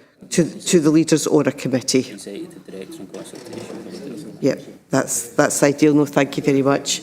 I'm going to now go to the vote. If I could ask you to, if I could ask you to blue for motion, red for amendment, green, orange for abstain. If I could ask you to cast your vote now, please.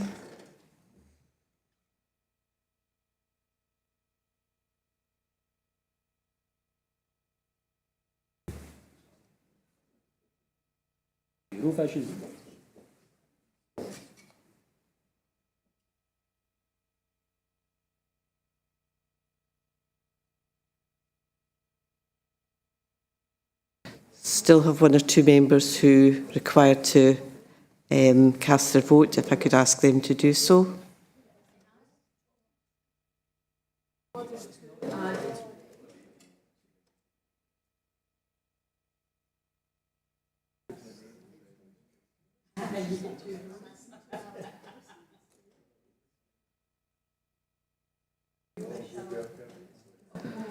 One more minute and I will close the vote.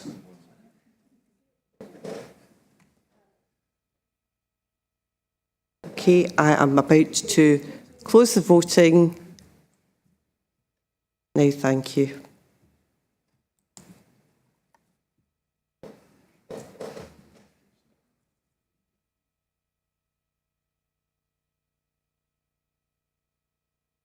Chair, we have 18 votes for the motion, 9 votes for the amendment, no abstentions, and I declare the motion carried.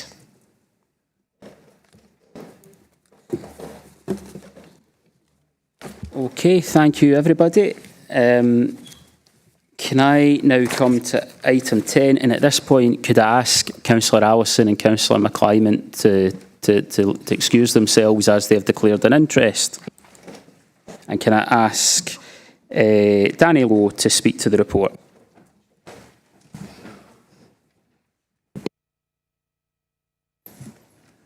Thanks, Chair. This report seeks members' approval for the 6 small plots of land that are listed in Appendix A on page 217 of the papers to be declared surplus, so that our estate section can then negotiate terms for their disposal to the adjacent owners. If you look in the background to the report, members will note that the consultation in these plots, and mainly they're being looked at for additional areas of garden ground, has been undertaken with both the holding resources as well as the planning section, and this hasn't identified any issues or concerns. So given this, members have been asked to approve that the land detailed in Appendix A be declared surplus to council requirements. Thanks, Chair. Thank you. Are there any questions? Not seeing any questions. Can I move the report? I'll second the report. I'll second. Are we agreed? Yes. We are agreed. We're agreed. Can I move now to item 11, which is the appointment of a food champion? Councillor Allison and McClimont are rejoining us. Can I ask David Booth to speak to this report?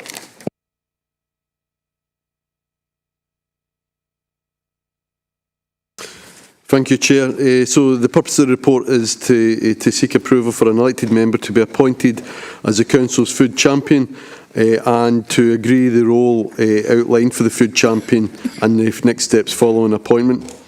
So Section 3 of the report gives a background to the Good Food Strategy. It outlines the vision of the strategy, the social economic context, the importance that we have access to healthy and low-cost food, and it also talks about the policy context in terms of the changing regulations and plans impact on food within South Lanarkshire. 3.6 of the report discusses improving governance around food as part of the key themes of the Good Food Strategy, and there are two specific objectives to take that forward. Objective 11 of the Good Food Strategy, which is to engage with, build on and support the various local food initiatives and encourage collaboration and partnership, and Objective 12, which is to ensure that healthy, sustainable, fair food is embedded in local policies, increase policies coherence and guarantee that food has a high profile across the Council by connecting with partners. So in terms of section 4 of the report, which is a rationale for the nomination of a Good Food Champion, the new Good Food Champion would help to guarantee that food is a priority given the current food challenges directly affecting our local communities, as shown by statistics and recently engagement with our local communities.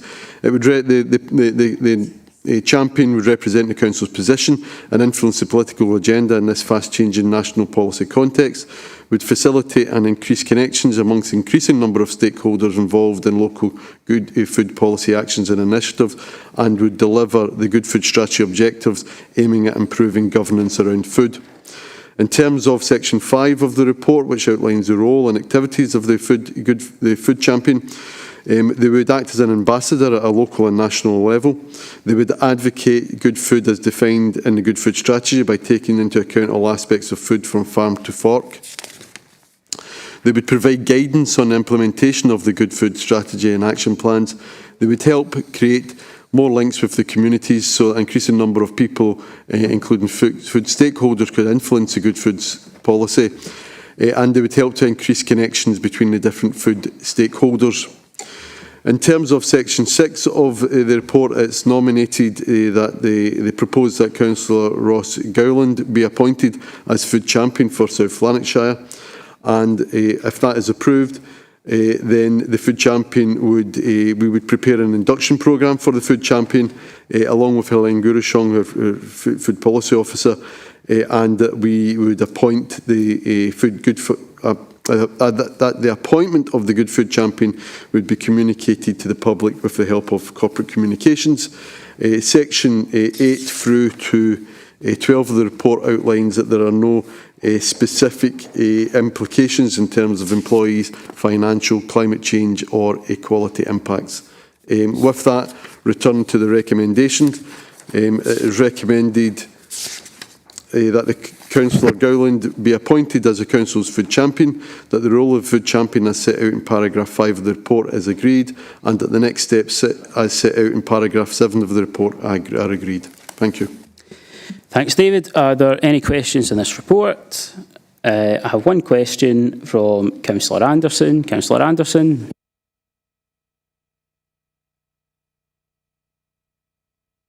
Thanks, Chair.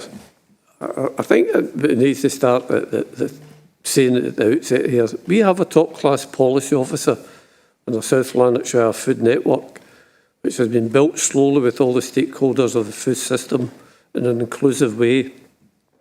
Trust and relationships have been built over time with farmers, producers, retailers, community food growing groups, our own food banks, third sector organisations and many more. And this is a diverse, hard-working and passionate community. Can I ask, have you discussed your proposals with the wider food community? Have you consulted them on your proposed job description, or do you plan to impose it on the food community? I'd also like to ask, as this is a political position, as it's in the Labour manifesto, it reads more like an officer's job description. Is this appropriate? How we will know this political role was successful? How and where will the outcomes be reported? How will you ensure that our community and businesses champions are not compromised by you politicising food and the excellent work? And I'd also like to know, it also states in page 221 5.2 that this champion would participate in the Climate Change and Sustainability Committee. What happens if that person is not on the Climate Change and Sustainability Committee going forward? I know the person you have proposed is on it, but for future, does that mean it needs to be someone from that committee, or does that person automatically become a member of that committee? And I might come back after that. Thank you. Can I just say that this is probably one of the most benign papers that the committee is going to ever consider in the whole 5 years of the council, and nothing that is happening is seeking to take away from the good work of our officers. We have established champions for older people, we've established champions for younger people, we have an established champion for veterans. I trust every one of them to put the interests of whatever agenda it is they are seeking to promote first and before party politics. There are no issues in relation to compromising our officials, and in terms of implementation, Councillor Anderson's quite right. We are implementing a manifesto commitment with which we have agreement, and I would have thought the whole council would agree, because as I say, it's one of the most benign appointments that we're ever going to make. And people, the current champion that's proposed is a member of that committee. It's not a given that they have to be a member of that committee. It's not a given. There are plenty of other ways to have people speaking to committees and presenting to committees. So I say to Councillor Anderson, I think he just needs to chill a bit on this one and allow the committee to approve what I think is out of order there, asking them to chill. A progressive proposal. I'll go. Councillor Logan wants to come in.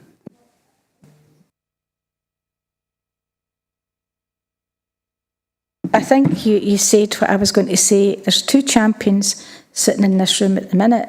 Myself for older people, which is quite an obvious thing, and Mark Horsham for the veterans, because I believe and I understand that he was in the services himself, so now he would be considered a veteran. I don't know if there's any other champions. Now, I know when I go about my business that I don't undermine or need somebody to tell me this, that or the other. It's been done for many a year, and I'm assuming Mark Horsham is the same. He'll not be undermining officers or anybody else. So I agree with your comments, and I think we should just go with the vote. I've got one more comment here, and unless anyone else wants to come in. I've now got two. Right, so I'll come to Councillor Clark in the first instance. Thanks, Chair. Councillor Anderson asked a number of questions, and many of them were not addressed. He's asked about how the progress will be monitored and how we'll evaluate its success. And I believe there's probably other questions in there that were refused to be answered, and I think it's a bit inappropriate that they weren't. Right, okay. I'll come back to that before I close. Councillor Horsham. Thanks very much, Chair. I suppose my role regarding Veterans Champion is a wee bit different, because that is governed by the Armed Forces Covenant, which is through the UK and is set as bill. So it's not through the Council, although I represent the Council as the Armed Forces Champion. No, I appreciate the clarification, but in relation to the progress, we don't attach our champions to strategies in that sense. We approve strategies and we have people who help us promote them. There is already a good food strategy that there's a reporting system sitting around. And as for, I don't think this is a position that requires any additional consultation. I think this is one that we have a mandate to take forward. And as I say, I think is a relatively benign paper. So there'd be no other points. I would move the recommend. Sorry, I've now got two points, right? I'll come to Councillor Robb and then Councillor Anderson. Councillor Robb. Hopefully it's a quick point. I think a food champion is a really important thing to have. Food is central to all our lives, and it's important that it's got a high profile, and I think that this will help. It was just a point of process. Can I ask how the food champion is decided and chosen? Yeah, I can deal with that one. This is not something that has existed before in South Lanarkshire, so there is a proposal coming to the committee today to create it. The champion would be chosen by the committee today, as set out in the paper, unless somebody was minded to move an amendment. Can I come to Councillor Anderson? I would like to move against this proposal. I don't think there's any need for a food champion when we have got an excellent officer doing an excellent job in that regard, covering all the aspects of it, and I would just move against it. If that is defeated, I would move Kirsten Robb as the food champion. Right, so to think this through logically, we are going to move a paper and you're putting forward an amendment which is one or the other. So is your amendment to move against the appointment of the food champion? Right, so your other point is something you'd have to return to another point. Do you have a seconder? Councillor Clark will second it. Are there any other amendments? I think, is Kirsten Robb trying to get in? Sorry, yes. It was just to come back, Councillor Fagan. I was asking about the process of how the nomination took place. Just for interest, I'm passionate about food, but I think I've got enough on my plate with what's coming up. That's a really bad pun, sorry. Happy to support it, but it's just to understand the process of how the nominations happen for future. Thank you. No, I understand and will forgive the pun. It is the paper has been drafted in response to a request from the administration. So this was something that was put forward by myself. The policy put forward by myself, but also the choice of the food champion. Right. There'll be no other points. I've moved the motion, or I will move the motion, and Councillor Convery will second it. I have an amendment from Councillor Anderson, seconded by Councillor Clark. Can we now go to a vote? Thanks, Chair. The motion and amendment has just been clarified by Councillor Fagan. So with that, I'll just ask members to do as they did before, to select the appropriate button on their delegate unit or on their screen at home.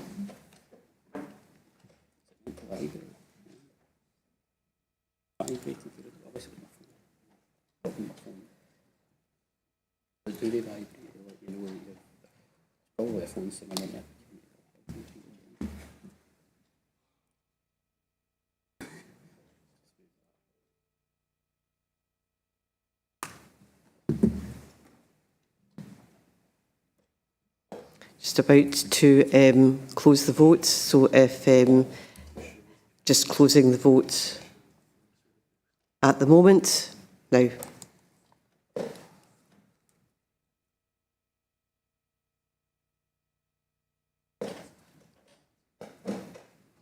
Just to say that the motion has 18 votes for the motion, 8 votes for the amendment, and the motion is therefore declared carried. Okay, thank you very much. Can I now come to item 12, which is a response to the National Care Service Bill, a parliamentary call for evidence, and I'd invite Cleland Snedden to speak to the report. Thank you, Chair. And I'm mindful of time for members, but in quite a dense agenda today, this is probably one of the most important items that will come before Council this session. So for Executive Committee, just by way of background, the National Care Service Bill was presented to Parliament on the 31st of May. That follows, and if I can take members back just a step back, this follows the independent review of adult social care, which was convened in 2020, led by Derek Feely.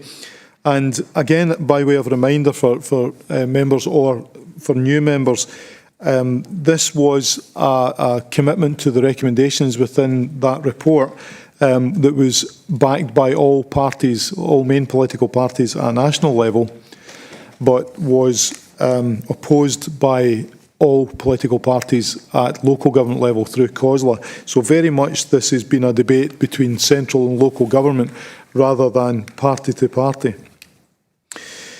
In terms of the process that followed, the Scottish Government produced a consultation report, and the consultation report sought feedback from a wide range of stakeholders, but in terms of the really detailed response that this Council submitted to that National Care Service consultation, I would highlight a number of kind of key points. Firstly, the level of detail that was in the consultation document was held to be inadequate to support respondents to understand the context and relationship around adult social care. Very specifically, the independent review report leaned heavily upon first-hand testimony and lived experience to demonstrate what was described as harms for people who had gone through a process of assessment in order to access support for themselves as service users or in the role as family carers. What it didn't get into was the detail about why the system looked the way it was and why it produced those negative outcomes. And it points to a chronic underfunding of social care over decades. Not recently, not in the last couple of parliamentary terms, but something that has been boiling up for a substantial period of time. What that meant was the introduction of a prioritisation of need framework. Effectively, that in order to ration the care that was provided because of the funding that was available, we put people through an eligibility process, an assessment process, and that determined who got what level of care. And it left an awful lot of people unsupported because they didn't meet the threshold, because eventually it was only priority 1 and 2 category need that was being provided for. And it left a lot of people unsupported. And even those who got care went through a very difficult and tortuous and invasive process of assessment in order to determine how that was done. And I know no one who has gone through that process, no officers and no managers in Scotland who actually wanted to restrict the care that was provided. The format of the consultation document was heavily criticised. Effectively, it positioned for anybody responding a choice between backing a single model of national care service or retaining the existing system with all the negative outcomes. It didn't go into detail around a detailed options appraisal about how the outcomes could be delivered in a different way. So given a very binary choice, a lot of the questions were tick boxes, yes or no's, etc. We also highlighted that in the analysis of that feedback, they counted up the numbers. So from the respondents, a submission on behalf of all 32 local authorities in Scotland was given the same weight as a single service user, whose views were nonetheless relevant, but it was given the same kind of equal weighting, and that didn't appear to be an appropriate approach. Again, very specifically within the document, no evidence of a detailed risk assessment of the consequences of establishing a national care service by taking the legal accountabilities, the resources, the assets, the decision-making away from local government and placing it in a national care service that was going to be at local level governed by an unelected board. So consequently, there was no real evidence within the consultation of how the negative consequences of structural change could be mitigated or otherwise. And the point that we made very clearly was that relocating those accountabilities won't in themselves drive improvement, and a structure-first approach is not established. Our response went into a substantial other detail about the things that there was no detail on. So when I touch on the potential transfer of all social work and social care staff, firstly in adult services, but I'll come to the point later on, it could include children's services and justice services, there was an absence of detail about that process, an absence of any implications in terms of TUPE transfer for the staff, pension liabilities, harmonisation of terms and conditions, equal pay, equal value implications, impacting contracts, etc., etc., and a whole range of other areas. However, we did conclude there were certain aspects of the National Care Service that would benefit from being delivered and organised and coordinated at a national level. So for members who were not in the previous council term and had the advantage of the awareness sessions that we ran and get into some detail around that, we've tucked into the report a link to the full consultation response that the council put in place. Now, to bring this up to date, so we have, and we reported at the previous meeting, that the National Care Service Bill has been presented to Parliament.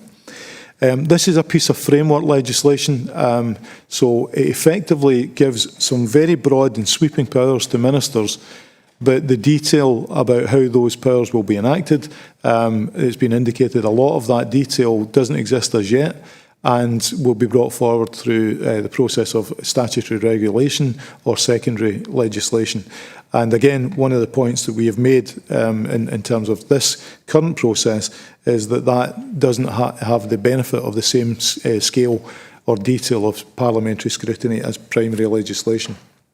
In summary, at 4.2, and I'm not going to read this to members, you'll have read this yourself, but the detail in terms of what the bill provides for, but I do want to pick out just a couple of points, and that is the power to transfer accountability for social work and social care services on whatever scale away from local government and place it with ministers. And that would be discharged through a series of care boards. And again, we don't know the detail about whether that's 32 care boards, whether that would be 14 care boards to align with health boards or other. We don't know the detail around that. The bill document itself was accompanied by the publication of a policy memorandum, a financial memorandum, a delegated powers memorandum, and some impact assessment documents. But no real in-depth look at the impact or the implications or the risks associated with taking these services away from local government. And I mentioned the risk aspect because the scale of this, again, could be extremely significant for this council. It could effectively rip between 30% and 40% of the council's budget and its staff out of local government, and effectively impact on the viability of this organisation and all of its internal structures. Again, lack of clarity is a concern for us. At 4.4, the document goes through what we understand to be the next successive stages. And again, you'll see a real pace to the move of this. And I say that in the sense that the full implementation would be 2026, which seems a long time away, but it's not. And you'll note from next year, some of the infrastructure and some of the senior appointments, including a chief executive being appointed for a national care service that doesn't yet exist, is timelined for next year. So again, within the process, it's now with the parliamentary committees. Now, a number of parliamentary committees will look at aspects of the National Care Service. The primary one will come through the Health, Social Care and Sport Committee, and they've issued out a call for evidence. But the call for evidence will be shared with a number of other parliamentary committees, including the one that looks at local government, including the one that looks at finance, etc. So this is quite a broad-ranging piece of work. Officers in South Lanarkshire Council, through their professional networks, have had a very intensive involvement. So Simonson Gupta, through his own professional network in terms of the IGB chief officers, but also in terms of his connection with Social Work Scotland. Paul Manning, through the SITFA Directors of Finance Network. Kay McVeigh, through the Society of Personnel Directors in Scotland. And Mo Monroe, through the Solace Network. We've been working in detail with a whole range of other bodies, and a couple more are identified there. So SOLAR, who are the local authority legal services network. So we've been working alongside COSLA to put together a consolidated response to the call for evidence. And that call for evidence, we will be picking out a number of key themes. The document is going to COSLA leaders meeting on Friday. It's on the private agenda of that meeting until it's agreed by COSLA leaders. Once that's agreed, I will arrange to issue that submission to all members of the council. So not just this committee, but all members of the council. I do want to pick out a few things from that bill and the response that will be made. There's as yet still no clear case that justifies the transferring of accountability, budget assets, staffing out of local government control and transferring it to local government ministers. That case is, in our view, still not made. Structure first and structure only will not improve outcomes for people in receiving social care or who are providing family care. There's undoubtedly, as we repeat, a number of functions that would benefit from a national coordination. Workforce planning is one example. We heard from Kay earlier on today just how challenging the market is at the moment. We need to ensure that there is an appropriate number of further and higher education places available, that we're recruiting people into those places to produce qualified professional and registered professionals. The bill lacks any detail, yet proposes to give those powers to ministers. And our view is to have Parliament agree to allocate those powers to ministers without a clear understanding of what powers they're actually given them or how they could be used would be an inappropriate development. The lack of detail in the proposals also means that we have no confidence that this is actually going to deliver on the very positive outcomes that the Feely report pointed to. And I said I would come back to children's services and justice services. Although the bill right now doesn't propose to transfer children's social work and social care services from local government, what government has indicated is that ministers will get the power to enact that at a point of their choosing further down the line, subject to further research being undertaken. And there's been an appointment being made to a colleague from the University of Stirling to lead a piece of research in relation to children's services. But it is very conceivable that a further proposal will come before Parliament to take children's social work and children's social care services out of local government and place them with ministers through the local care boards. Now, we all know the connections that we've got between other aspects of the council and children's services, and the most obvious one for us is in education services. Now, this will play out, education resources, sorry, this will play out in education services right across the country where we have shared services.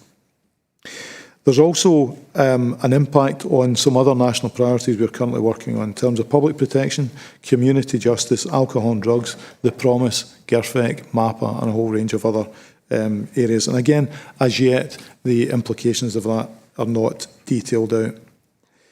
We think that some of the provisions that are in the bill, as I said, I'm not going to read the report to members, but we think some of the provisions within the bill require substantial detailing so that there can be appropriate parliamentary scrutiny before we move to that. But to give a flavour of that, there is provision for the potential transfer of property and liabilities. So these are assets owned by this local authority, developed because of conscious decisions by this local authority to invest its resources in their development. And there's no clarity about the process for that transfer, how this council would be financially compensated, how any residual debt would be transferred onto ministers and how that would be funded. But here's the real core element around this. What's been pointed to improve outcomes for service users and carers is twofold. One is an entitlements-based model, sometimes called a human rights-based model. Effectively, that someone would not have to go through an eligibility assessment to determine the right to receive care or to receive a break from caring, should I say. Now, on the face of it, that is absolutely a position we would want to get to, but there's not an infinite resource. We know that from the finances in the public sector now. So at this point in time, we don't understand what the entitlements that someone would have would be. So someone exercising their right to a support, we don't know what that support looks like. We don't know if that support is going to be tiered. We don't know how many people would be eligible for each tier. We don't know how much the cost of a package at each tier of support would be, and therefore you can't quantify with any confidence what the cost of these improvements would be. In the document, and again the financial memorandum, it points to an investment of £842 million. What we're not clear on is how much of that £842 million relates to commitments that have already been made and monies that have been allocated predominantly through our IJBs to meet the current demands on care. And we don't have any confidence about what the total quantum. COSLA's estimate is that it's probably £1.2 billion and rising to meet these commitments. But we don't have the detail because it doesn't exist, to be honest, to be able to quantify that. There's also in the financial memorandum, and again, just to pick out a couple of points, because this is very detailed, an estimate of around about £250 million to set up a new structure for a national care service. So that's to create a structure that doesn't exist at the moment. Potentially it's £250 million. We don't know whether that's part of the 842, and if it's not part of the 842, the question you would have to ask is that the best use of money when people really want care? They don't necessarily want to know what structure or what governance arrangements is in place. And if I can maybe just position this, just to give an equivalence, you'll be aware from the updates you've been receiving on pay that the balance between the 3.5% and the 5% was around about £137 million. So this is almost twice the cost of that uplift would go into creating a new governance structure. So the detail around this, and as I said, this is a very quick whiz through. It might not feel that to members who are listening to me. This is a very quick whiz through of a very complex process. We are really trying through a whole range of professional networks to get to grips with this, because the one thing we are absolutely certain on is that we can't wait for a national care service to come down the line to improve the way that we support people who have got care needs now and who have got caring responsibilities. That has to be our focus. COSLA agreed with the Scottish Government a statement of intent, and it had a series of commitments in there around things like fair work principles, terms and conditions, ethical commissioning, etc. That has to be the focus for this. But this sector has to be funded, and I'll quote from our council response the last time round, which is to quite simply say, give us the tools and we'll do the job. At the moment, we've not had the tools, and that's why it's produced negative outcomes. So I mentioned the next steps. This comes to COSLA leaders on Friday. Once that submission is agreed, I will circulate it around all council members so that you're fully briefed on it. And undoubtedly, there will be a requirement for us to continue a series of members' awareness sessions and briefing sessions. So if I can take members back to the recommendations, I'm not going to read them to members, but just to note, we've been active around this particular agenda to note some of the key concerns that I've just summarised, and it is a summary in this presentation, and note that I will get a copy of the consolidated response to all members after this Friday's meeting. Thanks, Chair. Thank you for that, Cleland. Can I ask if there are any questions? And I would ask you to put your hands up now in order to conclude the meeting swiftly. Can I come to Councillor Nelson? Thank you, Chair. Firstly, just to thank Cleland for the very detailed report. It's helpful, at the same time it's very frightening and astonishing to read this. It's not new, because obviously you've discussed this with us before and it's not new, but I just think it's astonishing, and I just can't understand the current Scottish Government and what they're trying to achieve here. We spoke earlier about the cost of living crisis, the child poverty, all these things, yet we're throwing money away by the looks of things for the finances that you've just mentioned. We have an NHS that's in crisis. We have a Police Scotland force who are lacking money already, yet we want to try and take away our national care service, social care service that's run by this council and other councils. My word is to the Scottish Government is leave us alone, give us the money to do the work that we need to do and the tools. Thank you, Chair. Thank you. Can I come to Councillor Brown? Sorry. Very much echo the comments that were made before on that one. This is a high-quality report and presentation, if I may say so unctuously, to the Chief Executive, as indeed the previous one was. Major reforms like this, or major changes, need a national consensus to deliver them, and it's quite manifest that there's no national consensus behind this particular one. We've heard the reasons why local government perspective, if you like, wasn't taken into account in the development of the bill and all of that. But I would make the point, if I may, that there was all-party support in the last council, right across the administration. John Ross was very prominent in that, and other leaders of the then SNP administration as well, in terms of putting forward a very detailed, hostile and sharp response to the Scottish Government's proposals. And I very much hope that that will continue to be the case, because I think it gives us strength which we don't otherwise have. And I hope when the SNP members speak later on, they will give that commitment, that they will do all that they can do within their party to put a halt on this one. This has got to be stopped. As the Chief Executive rightly said, there are aspects of the thing which can go ahead. It's the national standards, the workforce planning, that sort of thing is eminently suited for a national approach towards the matter. Workforce planning, if I may say so, has been one of the weaknesses of the current Scottish Government anyway, right across the board, and not least in this particular sphere. So all-party support, I think, is needed. The cost, maybe you shouldn't make the political point in this particular way, but the cost of £250 million of the bureaucracy is very reminiscent of the cost that the SNP government indicated it would take to set up an independent Scotland Now, that perhaps shows the dimension of the particular position. And this is money which is not going on improvement on service, but which is going to sort out the bureaucracy and the setup. It's money wasted, if you like, in terms of the front line. Final point, if I may, is we can't wait for the National Care Service, as has been said already. This needs improvement, this needs finance now. This is going against the general direction of travel in Europe. We are signed up, or we're attempted to sign up to the European Charter on Local Self-Government. This is entire opposite to the actual principles of that particular document, which the governments say that they're committed to. We need to stop this proposal. I hope that COSLA will be as vigorous as they possibly can, and I do appeal to SNP colleagues to be as vigorous as they possibly can in doing what they can do to stop the thing as going forward as well. Very good paper. Let's approve it and let's move on. Thank you. Okay, I'll bring in the Chief Executive briefly. Thanks, Chair. I'm going to tread a really careful line here between political groups in an attempt to say and repeat a comment earlier. This does not appear to be a party political dispute at local level. And members might want to consider what comments you make in this debate to not make it that.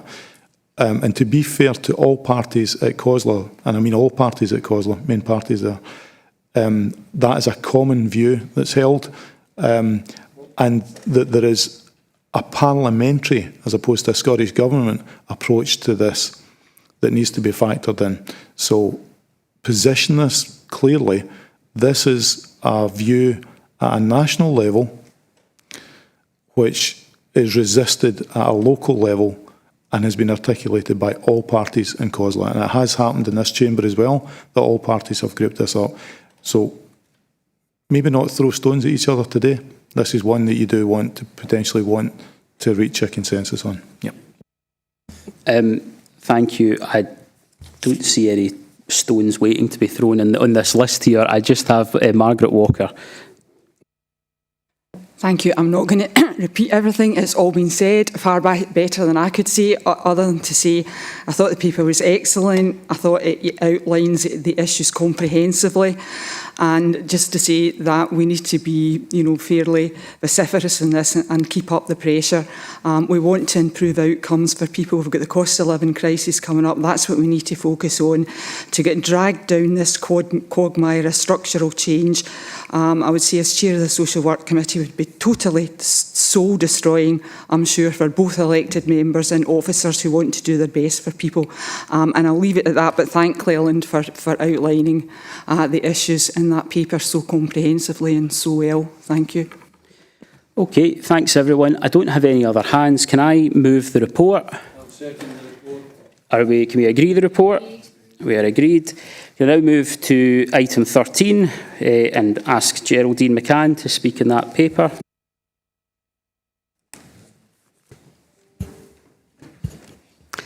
Thank you, Chair. This paper is just an update mainly to committee on decisions that were taken in May and June when you decided on your representation of the various outside bodies. This provides a note of those members who have been confirmed. There are still some outstanding names, as you will see in the report, and I have a verbal update on one of them, that the Scottish National Party member for the National Association of Councillors is Councillor Mary Donnelly. Apart from that, the report asks you to note that the honorary member of the David Livingstone Trust will be the Provost and the Deputy Provost substituting. That Councillor Brogan will be the representative on the Scotland Excel Executive Subcommittee, and it asks you to note the changes that have been made under Standing Order 37C by the Scottish National Party membership of the Strathclyde Partnership for Transport and the Educational Appeals Committee. Apart from that, there is one matter for approval, and that's the change that's outlined in paragraph 5.3 of the report to the Conservative Group membership of the Licensing Division 1, that's Clydesdale, and the Joint Consultative Forum and the Employee Issues Forum, and that's detailed in paragraph 5.3 of the report. So I would ask committee, turning to recommendations, to note recommendations 1, 2, 4 and 1, 2, 3 and 5, and to approve recommendation 4. Thank you. Okay, thank you. I don't see any questions on this report. Can I move the report? I'll second the report. Are we agreed? Right, okay. I'm going to come now to an item of urgent business. Councillor Horsham has requested an update on industrial action. Before I revert to officials, is there anything that you wish to say, or we'll head straight to the officials, Councillor Horsham? I would like to bring in my colleague, Councillor Loudon. It was her that requested this through myself. Okay. Can I don't have, I have Councillor Loudon now. Councillor Loudon should be joining just shortly.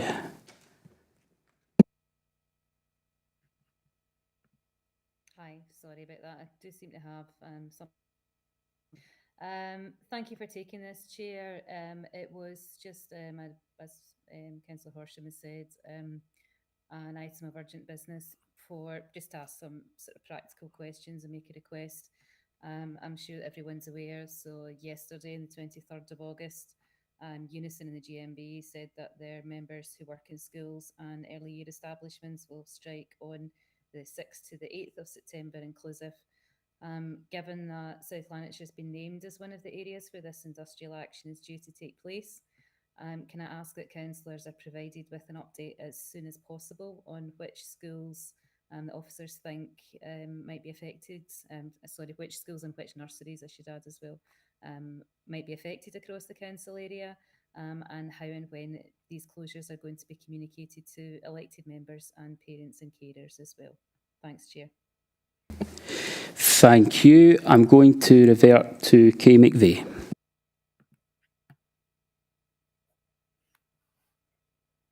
Thanks, Chair. And just for information, the Council received notification of strike action in those areas from Unison and Unite in terms of the ballot for GMB members that didn't meet the threshold, and GMB are reballoting their members in that area. So for the Council, in terms of schools-based support activity and the early years, you're correct, it's the 6th, 7th and 8th of September. As you would imagine, we received a notification yesterday. We need to work our way through those members and schools and talk about our plans along with our trade union colleagues. As soon as we have firm plans about what's going to happen in individual schools, we will, of course, let people know. Thank you.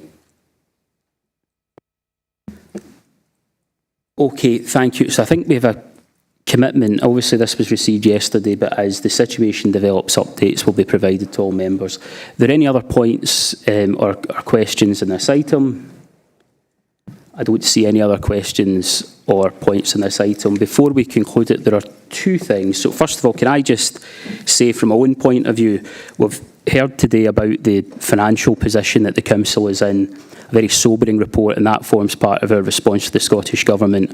And we've also heard yesterday, just a moment ago, apologies Cleland, you weren't speaking for that long, but we also heard just in the previous item about the importance of local government standing united.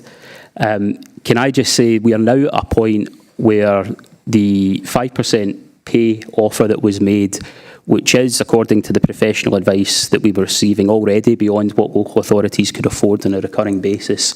We are at a point now where councils cannot solve this pay dispute alone. We need some kind of coherent position across local government, and we need a coherent position across national government, which both addresses those funding issues that we spoke about earlier, and also attacks the problems with excessive inflation at a UK government level and economy-wide level to improve the position of our workforce. And I think that the best way for us to get the resources into this council that we need to pay our workers fairly, who have seen their wages eroded by 22% since the financial crisis, as you saw in one of those earlier reports.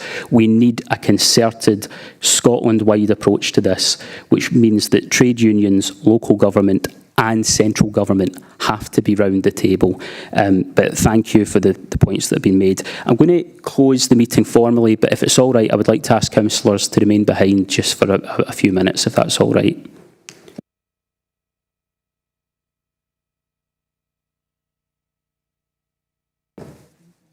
Right. Thank you, folks. And I believe the meeting has now stopped. A number of you will be aware that Danny Lowe, our Director of Housing and Technical Resources, who conveniently his back is to me at this point, will be leaving the council after